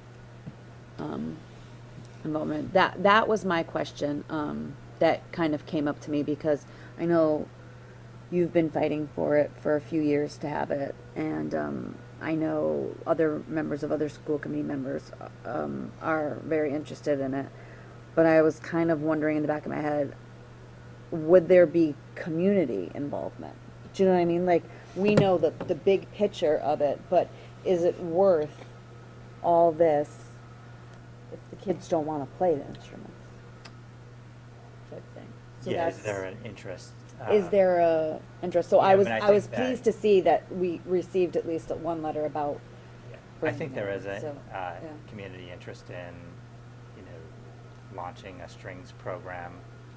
I think when we look at our, you know, our Southborough public school system and other schools that, you know, Dr. Reinhorn and I have worked in, they've been very popular programs. I will share that we do have capacity within our music department now to be able to kind of launch a strings program. And that is something that we're looking to, you know, what it's going to take in terms of equipment, instruments, how we need to reallocate time and resources, so people and instruments. So that is work we're moving forward with. The one thing that I would ask the committee to consider is prioritization of the budget priorities. So we appreciate the committee being very specific around some of the budget priorities. What would also be helpful is just a prioritization. So if it's the will of the committee, what we could do is I could create a Google form with the budget priorities, and individually you could rank the priorities, and then at the December meeting, we could then look at the rankings and make sure you agree prior to voting. Do we have a staff ranking? Yeah, we'll rank all of them, yeah. Okay. I would love to see the staff ranking of priorities, because again, Yeah. what we Yeah. might see as being important. So you recommend Mhm. going through the ranking process before voting on these? Yeah, I think we have enough information here to We're not holding anything launch up. the budget Yeah. process, and Okay. we know the direction. So, in the next 2 to 4 weeks, we'll be diving into the budget, but by the committee's next meeting, by no means will the budget be finalized. And we'll still be having many conversations or getting to that recommended budget to the committee. Yep. So after Rhoda's presentation, I think it became pretty apparent that the needs of our multilingual learners, especially at that foundational level, may require more resources, whether that's immediate or whether that's in a few years. So that may be a bullet point we want to add to our budget priorities, but I just sort of wanted to maybe open up that discussion, see if it's something we want to add this year, and if so, where would it go? Typically, I would like to, write something up, but I didn't see Rhoda's presentation until a few minutes ago. Mhm. So, Yep. Yep, no, I like that. Something else that was brought up, being in the schools now, being at Melican. I've seen the school budget on paper for nearly 6 years now, but once you're in a building and you see it, you kind of question things, and you see things in a different light. And one thing, the athletics line items, it was interesting that some things aren't covered on the athletics line item, like uniforms and equipment. And that's something that the PTOs have been providing for Melican. So something like that seems like that's something that should come onto the operational budget somehow.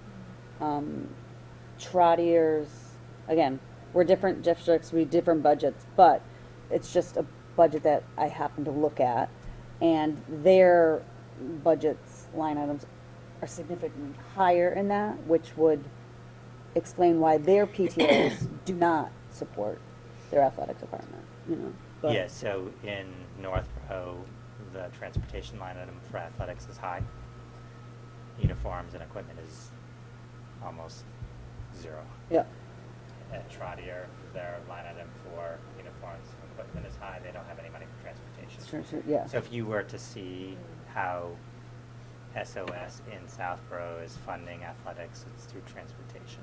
Mhm. So I do think it's important to be realistic with our operational budget around the costs of running these programs.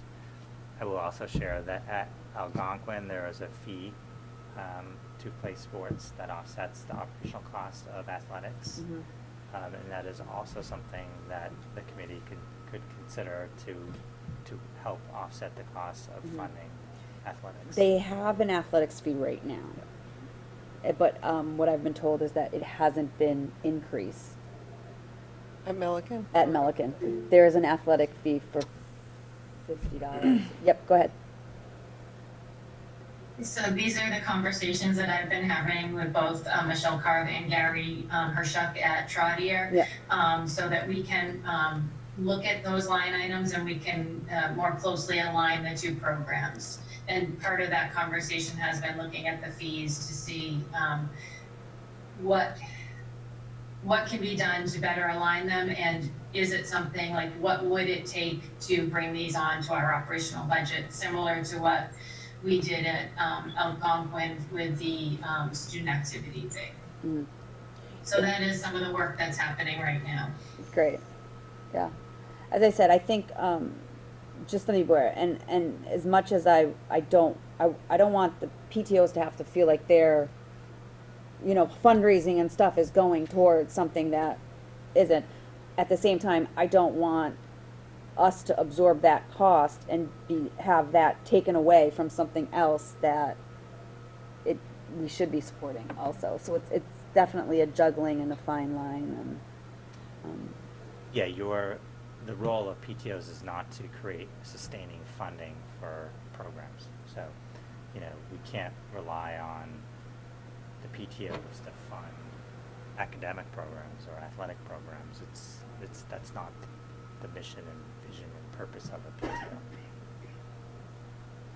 So we will, as we engage in the budget process, we are looking at those line items. We are having conversations with Principal Carb, and we're having parallel conversations with the charter year middle school, because the program should be parallel. Just going back to the budget priorities and clarification, when you want us to rank them. So would we be ranking the first 9 under recruit, maintain, and then would we do the next 5 under maintain, or are we going to take all the bullets together? So I would take the bullets, and then we'd rank the bullets. Under each of the sections? Yeah, so recruit and maintain and support high quality staff. So under that section, you would rank Those all of 9. those bullets. Yep. And We'll then do 1 through 9. 1 through 9. Okay. And then, also maintain and improve district's capital assets through the same ranking process. Okay. Could it be set up similar to when, for subcommittee meetings or an emergency meeting, we get a Google form and we can see what the members, what days they've selected, so that if we are 1 out of 10. 1 out of 10, we can change it. But I think it would be interesting to know, because we all come from different aspects of members of this community.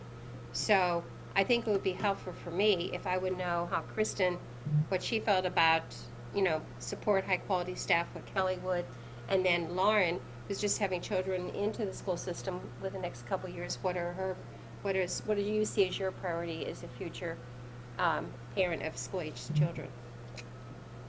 And Yeah. then me as a retiree. So I think that what we're trying to do this year is send out calendar invites and reminders for subcommittee meetings. We use Zoom for those meetings, so they're webinars.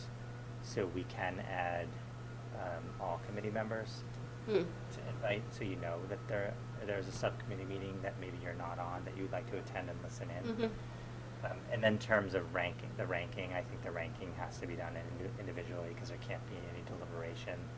And then we can come back at the December meeting, Joan, and then have. Okay, and- so I and- couldn't see what And then otherwise. I can, at the December meeting, we can then share where people Okay. prioritize, and I can create some graphs. and Okay. charts. Thank you. So Kelly, can I just go back to my point? So I just, if we're going to be doing the ranking, just sort of wanted some feedback on whether you feel like we should add another bullet somewhere here about our English language program, and just ensuring that our students, our multilingual students, are supported.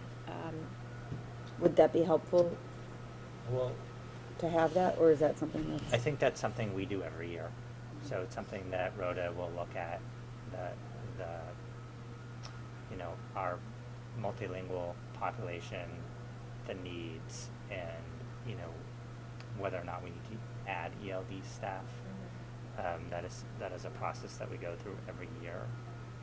So that will be part of the budget process, regardless of whether it's a budget priority for the school committee. Okay. And if you look at our historical additions to our ELD staff over the past 5 years, we've increased as a result of that increased need. Okay. That helps. I think my only question then too was the assistant principals. Which two? Did you decide that yet? Cause it says 2 assistant principals, but we have 4 elementary Correct, they've schools. been shared. Okay, so there would be one person that would work for 2 different schools. Huh. I like that idea. Yes. I'd like to piggyback on what Lauren just said, and I was thinking, because you said we do have the staff and everything, so it wouldn't be under the first one, recruit, maintain, but I think where you say meet the needs of all learners, I think that would be, I think it needs to be said. So that way, we do have the staff, we do know it, but it still says that, like the second bullet is support culturally responsive classroom practices. I think if we put something in there about tying into Rhoda's presentation tonight would help. Okay? It wouldn't hurt. Wouldn't hurt. What do you think? I agree. I think that that's where it belongs, yeah. It's sort of parallel teacher ratio, because Right. it's a similar process of assessing the need and Yeah. then flexing. Okay, so since we're not approving this or anything, we will add a bullet. We can wordsmith it.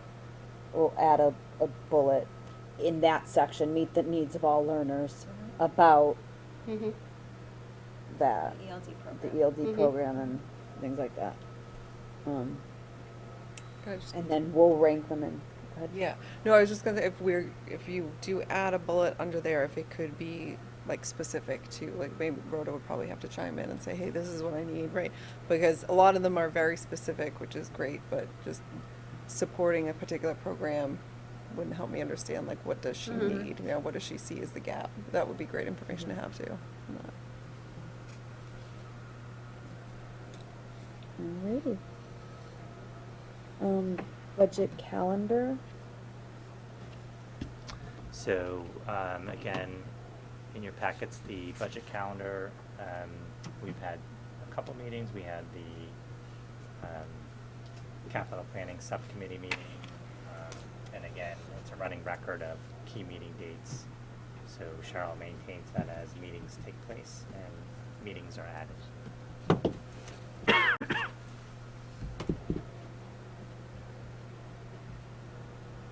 Alright.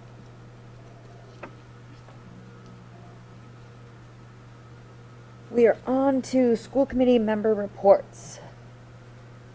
Bryce, do you have anything?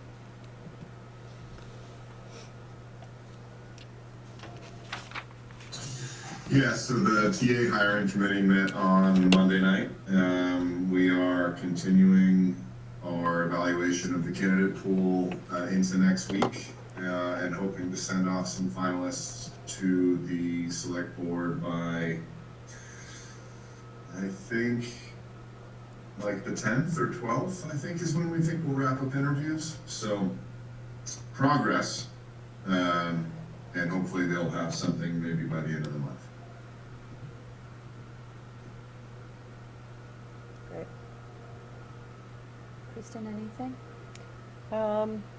The wellness committee met, we were on there, and we talked about new initiatives that would impact the schools, looking at, the breakfast, for example, on health and other ways to support students. So there were a lot of great new ideas that were talked about, and then, the next meeting would be, okay, what can we implement and support the students in other ways? So the policy subcommittee met. Kristen, you're on that as well, right? Mhm. And then Joan was there for region. So Mhm. we were all there. So we did a lot of work at that meeting. I was actually surprised we got through the whole agenda. Wow. So we had some reviews on immunization requirements and child abuse and neglect. So those policies were reviewed. So we'll be bringing those to our joint meeting in December.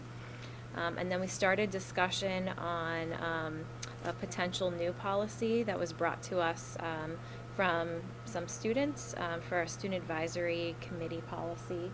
So Algonquin students brought that to, I believe, Greg last year. And so we decided we need to sort of do a deep dive and really look at other policies from other surrounding communities and sort of see what's going to work for our district.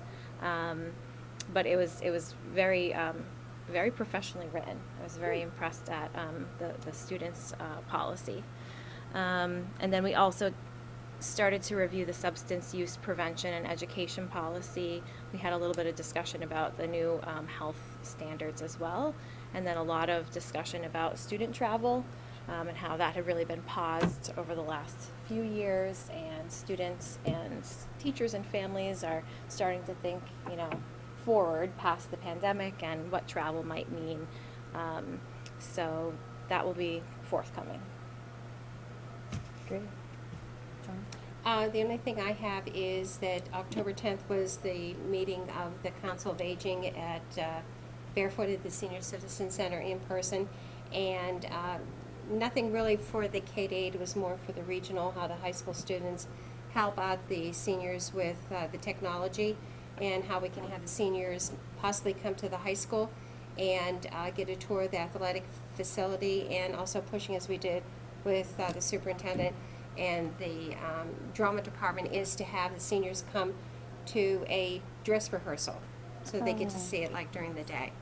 And also mentioned to Greg about even having possibly a lunch, since the state has allowed free lunches for the students, and maybe we could see if we could do it for the seniors and make it a day out for them. So the next meeting that I have will be on November the 14th, and that takes place at 5:30 at Barefoot. No. Yes, that is. Senior Center's at Barefoot. Barefoot, yeah. I'm thinking of the high school. I'm like, Bartlett. Okay, thank you. Thank you. For NSTAC, they had a few events this past month. They did a coffee hour that I attended at Panera. It was a very good turnout of that. They also did a parents' night out, and they had a handful of families there, which is a great turnout for them too as well. And then last week there was a bullying presentation, and it was an amazing presentation. It was a Zoom. I don't know if it was recorded or not.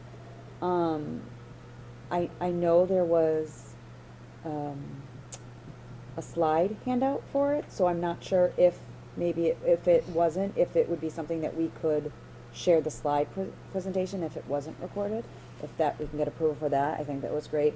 It was somewhat geared to special ed for it, but there was an underlining bullying that applies to all students. So I thought it was really great. Upcoming for them, they have coffee hour on Friday, December 8th. So it's really you'll hear it from me again next month for that.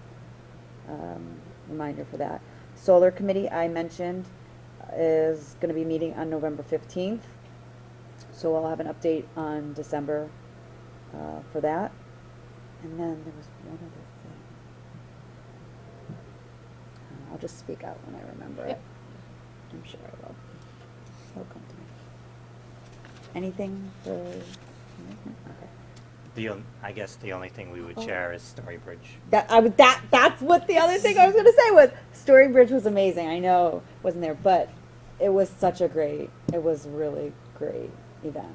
Didn't Dr. Lipton O'Connor? She did present. Really? She did, yes. She spoke of a story with her mother and the experience that she had with her during her cancer treatments, and it was a very good story. And that we do have a recording of, Yes. which Greg has shared. And Rhoda and I got an email today from a teacher who took the time to watch the recording and was just so pleased with it and enjoyed it so much that she wrote to us to say how amazing it was. So hopefully more people will watch the recording, and then that will feed For next year. larger and larger audiences and people volunteering to tell their stories. We had 2 students. Yep, there were 2 students this year. And just, it's really, it's pretty profound. And I think it's also helpful if we do keep it the same second, third week in October, because then people can kind of mark their calendars knowing that it's going to be. Annual event. It's an annual event. It's always going to be, this October, Thursday, whatever. And that'll help build it up also. Is the link to that presentation, is that onto the district website? If you, what I typically do is the Parent Square posts that I send out get automatically posted to our website. I And the believe link is in there. the last communication I sent out to families has the link right in it. Okay. Thank you.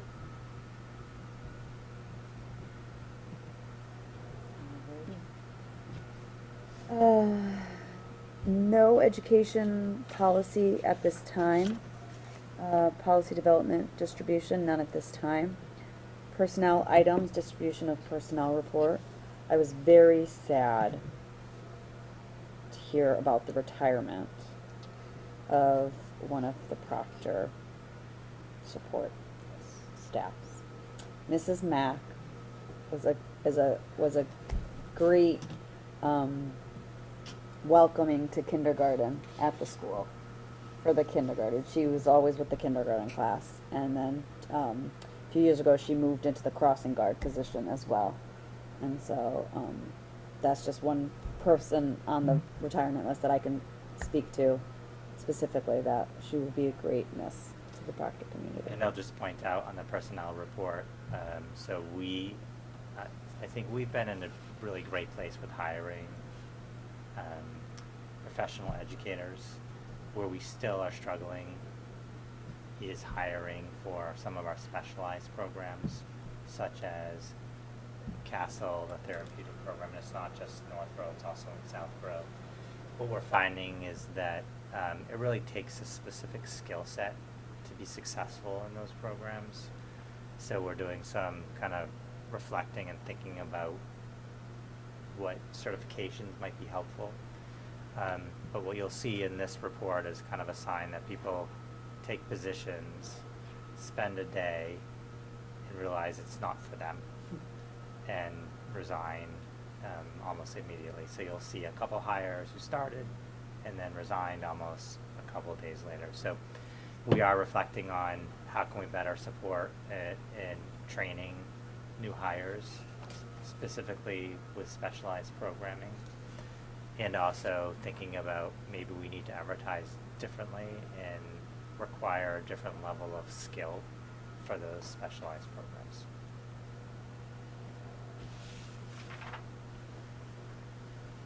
Questions? Okay.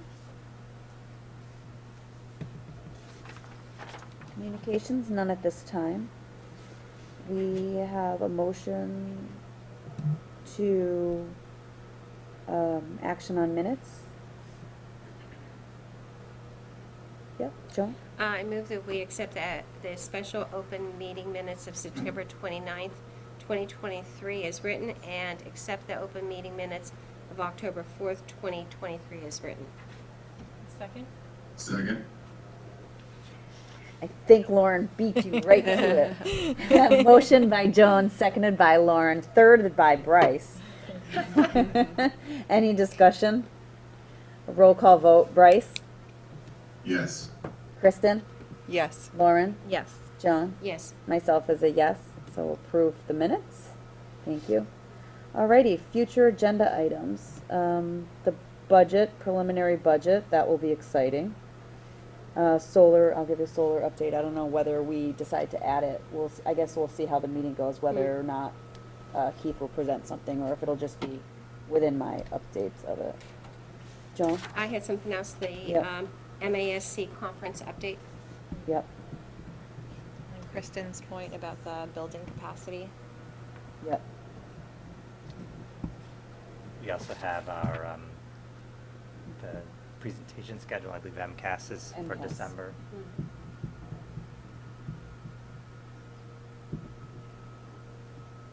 Anything else? Anyone wants to see? I know, I don't want to add. Doesn't have to be next month. Oh, so, okay. So I do want to make note, next month's meeting is December 6th. We are also we're hosting the combined school meeting on December 6th. So, I have never known a combined meeting to go less than an hour to an hour and a half. My recommendation would be to post our meeting, adjust our meeting start time. I always feel bad for those audience members who come when we're at like the region, for example, and they come for the region meeting and they have to sit through an hour of the combined meeting. Great. So that would just be my suggestion, is if we figure out where the agenda is and then do it. The downside is we might have a period, if for some reason we finish early, we might have a little bit of a downtime, but I would personally rather a downtime on us than community members who are taking the time to come out for the night. I think it's unlikely to have a lot of downtime. They just sit around chit-chatting. I agree. I think it's unlikely that would happen. But the other thing I would say is that potentially some of these things maybe we will push to the January meeting, just knowing that we are going to be starting an hour to an hour and a half later than we would do. So that way we may have maybe just a little more of an efficient meeting. And we are having a virtual meeting, right? That's TBD. Yeah. I know we voted on it. Doesn't mean I'm happy, but I know we voted on So it. I think- we voted on the idea of the potential, but the chairs have the discretion of where. Okay. So And Greg, what time would the combined meeting start? 5:30. 5:30. it starts at 5:30. So 6 to 6:45, and I'll work closely with the chair on the agenda, the chairs on the agenda. Let me think. Well, we're going to do an update on your goals. We will also have the first calendar presentation. Yeah, so Calendar? second read of the calendar or discussion on the calendar Okay, and policy. policy. Okay. I don't foresee it being a lengthy combined meeting. One of the things we're trying to do is make sure it's time-bound and realistic. But if the Northborough School Committee could start at 7, which I think you just Yeah. mentioned, that would be, I think we'd have enough time. And in addition, I'm not sure if the committee would be willing to have the Northborough School Committee meeting at Algonquin. It's just a better space for a combined meeting in terms of structure. you're asking if we can have our meeting there? I would definitely be okay with that. I'm fine with that. I'm not opposed to meeting there if everybody's game for meeting in person. I would prefer that. If one option I would also say is if they want to do virtual, my suggestion would be that Northborough, we meet here and do our virtual part here, and then our meeting can be in person. Yeah, and I think If the combined want to stick with the virtual, which was voted on, then I say Northborough, we come in person if possible and do like our hybrid type thing. But yeah, I mean, I think that technically, again, you're right. It's the discretion of the committee and the chair whether a meeting is virtual. I think tonight's a good example of a hybrid meeting where we did both. And I think moving forward, it will be my recommendation not only to Northborough but to Southborough and the region to have hybrid meetings. So those who aren't able to be in person can attend remotely. But those who would like to be in person can be in person. So it actually, I think it works well. all right. The owl is great. Yeah, I mean, it works, you know. So, okay, so we're going to, for our November meeting, or December meeting, oh my goodness, December meeting, it will be a start time of 7 p.m. at Algonquin, unless it's virtual, unless they don't want to meet in person. If they want to be 100% virtual, then we would have our regular meeting starting here at 7 p.m. Yes? Yep. And I do realize that, at our last joint meeting, we did vote and we said we were okay with virtual meetings for the next few months. So if it's, if it's going to cause this big to do, Yeah, I think people were. I'll I will be okay if we have a virtual meeting, I but. feel the vibe that I got from it was that people were voting to move on versus like, I feel like a lot of people were not unanimously supporting that decision of having it. My opinion, which I know I don't get a vote, Yeah. is that I think people should have a choice Yeah. of whether they attend in person or virtual. Yeah. So there are going to be times when committee members might choose that they want to participate virtually for a variety of reasons, whatever it might be. Mhm. And it also accomplishes a goal where we have central office staff traveling Mhm. long distances to attend these meetings. So it also gives flexibility around central office staff presenting at committee meetings, but not having to actually be physically present. So I think it accomplishes a lot. the way- Yeah, if I can add to that, I love that it gives the public much more access, like accessibility with either the hybrid or the online is just far greater. More people can join and be informed and put in their opinion Yeah. than have to get a babysitter, get in the car, drive across town. Yeah. Like that's obviously a barrier. So I like One that. thing I would love to see down the line, which I think town hall might be working towards it, is for audience members to watch live and then they could audience share in a meeting also. You know, as much as I love seeing everybody sitting here in the audience tonight, that might be a nice option also, you know, for members to be able to call in down the line. So, down the line. The select board does do that, I think, so we can figure that out. They're all in person. They're all virtual. All right virtual, now. true, so- But I think they're working on, come the new year, going towards hybrid meetings. So that's at least the rumor I heard. So we'll see how that goes. Yeah, and I like the hybrid because I think it's very important for the district staff. Us, we can, within 5 minutes, we're all going to be at home. And some of the administrative staff, that we have to travel in an hour and a half. Oh, yeah. And right now, it's like 5 to 9, so by the time they get out of here, it will be 9:15, 9:30.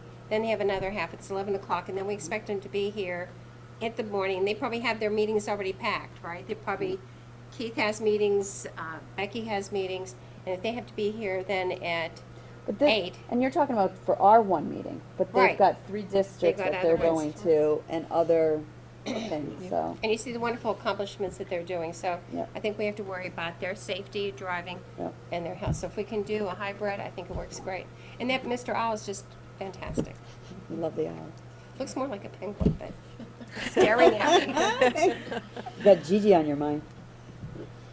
Alrighty, approval. Agenda items, we did that. Approval of bills and payrolls. We're doing that virtually. It's going well. Audience sharing. No? No?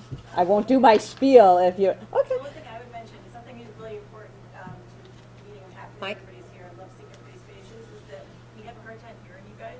Okay. I don't know if it's the fan or something else, but if there's a way to project a little bit more. Yeah. So I we, might make it hard and. okay. So I know that wasn't an official audience sharing things, it was more of a feedback thing, so that's why I'm going to respond to that. We have in previous, I'm the chair, I can do that. We have in previous years had, like speakers and stuff, so we will look into that also to see how that goes. I don't know if that might impact with the whole owl situation or whatever, but we'll. We also can move you up closer. Yeah. So with, we don't need these tables, we can push you up real close. Yeah. Yes, especially if we know we don't have a large, yeah. In fact, we'll ask you to come to the Yeah. table. Or just Tim, come, Tim, you know Tim. what, just join us at the table next time. Just have a seat, you know, just sit right there. Alrighty. Oh, wait, Susie. Oh, okay, you can come and sit at the table, Closest closest to a mic, pick a mic. to Stephanie. Don't get too comfortable sitting at the table there. I don't want to be at this table. And just state your name for the Okay, record. Susie Sisleka, 8 Emerson Road, Northborough. I just want to thank you for your work on elections. I don't want the elections in schools. After revisiting this after 5 years ago, there's a lot of challenges that are presented. I want it off school property. But I'm gonna continue copying you on probably my 17 next emails, just so you're in the, in the loop and everything. But having a middle schooler now and picking up 2 days a week, I carpool maybe with someone at this table, but I carpool, and it's like, it's the Wild West. For anybody that doesn't have a middle schooler or doesn't pick up, they come out, the buses leave, all the kids come out, get on the buses leave, the cars pull up, and the kids just come out. And I don't know if you've ever spent time with a middle schooler, but they don't care. They don't care anything about what's going on around them or anything that's going on. They just exit the building. I was like, I had to call and be like, I'm here. And they're looking at the phone and they're like, it's your mom. I'm like, put the phone up to your ear. I'm right here. They don't look at anything. They're on their bikes. They're not wearing helmets. They don't care. And then you have people voting. Somebody's gonna get hit. It's just terrible. So I don't want the voters there. I know the police have put, I love our police department, but I know they've put extra police on duty. But one or more of the police officers has to be there with the ballot machines, which I never realized either until this process started. So there's a lot of things that go into elections. I also wanted to say, I know Rhoda's not on here anymore, but I'm really sad that Rhoda's retiring, and Mrs. Mack. So that, and thank you for looking into the Milliken line items too. Thank you. Having been the grant writer now, I appreciate that. So, thank you. That was everything. But just expect a lot more emails. But A button? yeah, but you'll Am I gonna get a button? yeah, you're just being copied on. So, thank you. Thank you. And I'm gonna leave the tape on. Thank you. And this is the most audience. I was telling them, I'm like, this is a large audience over here. I love it. It's good to see you out there. It's good. I know, usually. Alrighty. No other business is come before us, so I will entertain a motion to adjourn. So moved? So moved? Second. Moved by Joan, seconded by Kristen. Roll call vote. Bryce? Yes. Kristen? Yes. Lauren? Yes. Joan? Yes. And myself as a yes. We are adjourned at 9:03. Thank you. Thanks, everybody. Have a good night. Thanks, Bryce. Bye, Bryce. Thanks, Becky. Thanks, Keith. Night. Night. Good night, everybody. Nice work, Miss Chair. It's the money. Thanks. This is a little long. It's past 9. This is exactly how long. I dropped my dog off at my mom's. Craig couldn't deal with 2 kids in the 2 kids and a dog. So I dropped the dog off and I said, I'll see you in 2.5 hours, Mom. Get any money? Hours, Mom. And so she's like, okay. Wait, 2.5?